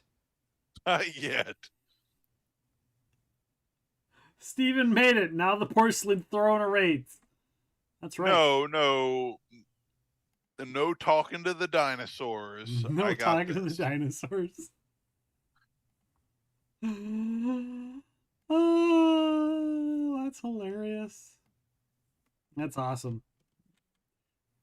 Well, Steven, thank you so much for joining me for Off the Pod. Oh God, I always want to fucking confuse you and Octavius. Yeah, you keep calling me Octavius. I'm way cooler than that. Not really. Octavius is awesome, guys. Octavius is awesome. Both wonderful humans. Epic, thank you so much for having me. And more so for tolerating me. No, we had a blast. We had a good time. The chat was hyped for you. I always have a blast hanging out with you. We'll definitely have to play some games soon. That's right. Some Heroes. That's right. Heroes of Arcadia. One thing I do. If anybody in the chat wants to play Heroes of Arcadia, message me and let me know, and we'll set it up. Steve will run it because I will. One of my favorite personal pastimes is herding cats. So, but one thing I do always want to stress, Epic, if you'll give me a little bit of leeway, is what we pushed through the entire month of November, all right? And it is that men's mental and physical health is so important. Remember to check in on your boys. Remember, Alec, remember to ask, listen. Yep. Go to the doctor. Go to the doctor. Get checked. All the things. Don't be like, I'm a guy. I don't need to go to the hospital. You're not going to the hospital. You're going to the doctor just to get a checkup. At least once a year. Go and get checked. Yes. Get checked. And remember, your men's mental health is so important, especially this time of year, right? We're just coming out of quite literally the dark times where day starts later and night starts early. And while the men in your lives might seem okay, just check in with them. Yeah. Because unfortunately, social stigmas force us to, as men, present this solid front, but we need y'all. All of us, we need that attention. Remember, check in with the men in your lives. They're not okay. Not always, yeah. Give them loves, give them attention. Let them know what they mean to you. Even if it's just a phone call, and give a phone call and be like, "Hey, buddy, what's up? How's it going? Just checking in on you. No reason. Just wanted to say hi. Make sure you're doing okay. Everything all right?" Yeah. That's all it takes. If they don't mean anything to you, call them and tell them they mean nothing to you. And that matters. It's just the acknowledgement, right? Right. There was a video I saw recently where it showed two guys at a sports game, and it was like this. You never know who's hurting. And it shows this one guy's like, "Yeah," at the sports game, and his buddy's just sitting there like, yeah. And the other guy's like, "Yeah, this is awesome." He's like patting him on the shoulder, like all excited to be there. He's like, you never know if somebody's being bothered, if somebody's having a hard. And then it shows them at another game wearing different outfits, and same thing. The one guy's like all excited and like all happy and excited, and the other guy's just like, "Yeah, that was cool play." You know, and it's like, you never know who's not going to be there. And then the next scene, it shows the one guy sitting there like, yeah. And he looks over and the other seat is empty. Yep. Because you never know who's going to be hurting. Remember, even and as a group, we push our Movember, and we push that men's mental health, but that is a single month out of 12. Remember that your male friends, your buddies, your guys, your boys, it's not just November that they might need a hand. Check in on them. Let them know you care about them. And as goofy as it is unbelievably reassuring. It is unbelievably important to hear from your friends. Hey, how are you doing today? Yep. It's a simple question. It takes a few minutes, but a few minutes of your time can make a world difference to the life of somebody else. So take that time, check in on your boys. Remember, we are big proponents of Movember and all it says here. Remember, don't just wait until the 11th month of the year to check in on your friends, right, and on your boys. Check in on them always. And just that little bit of hearing can make a world difference. Just a little bit, for sure.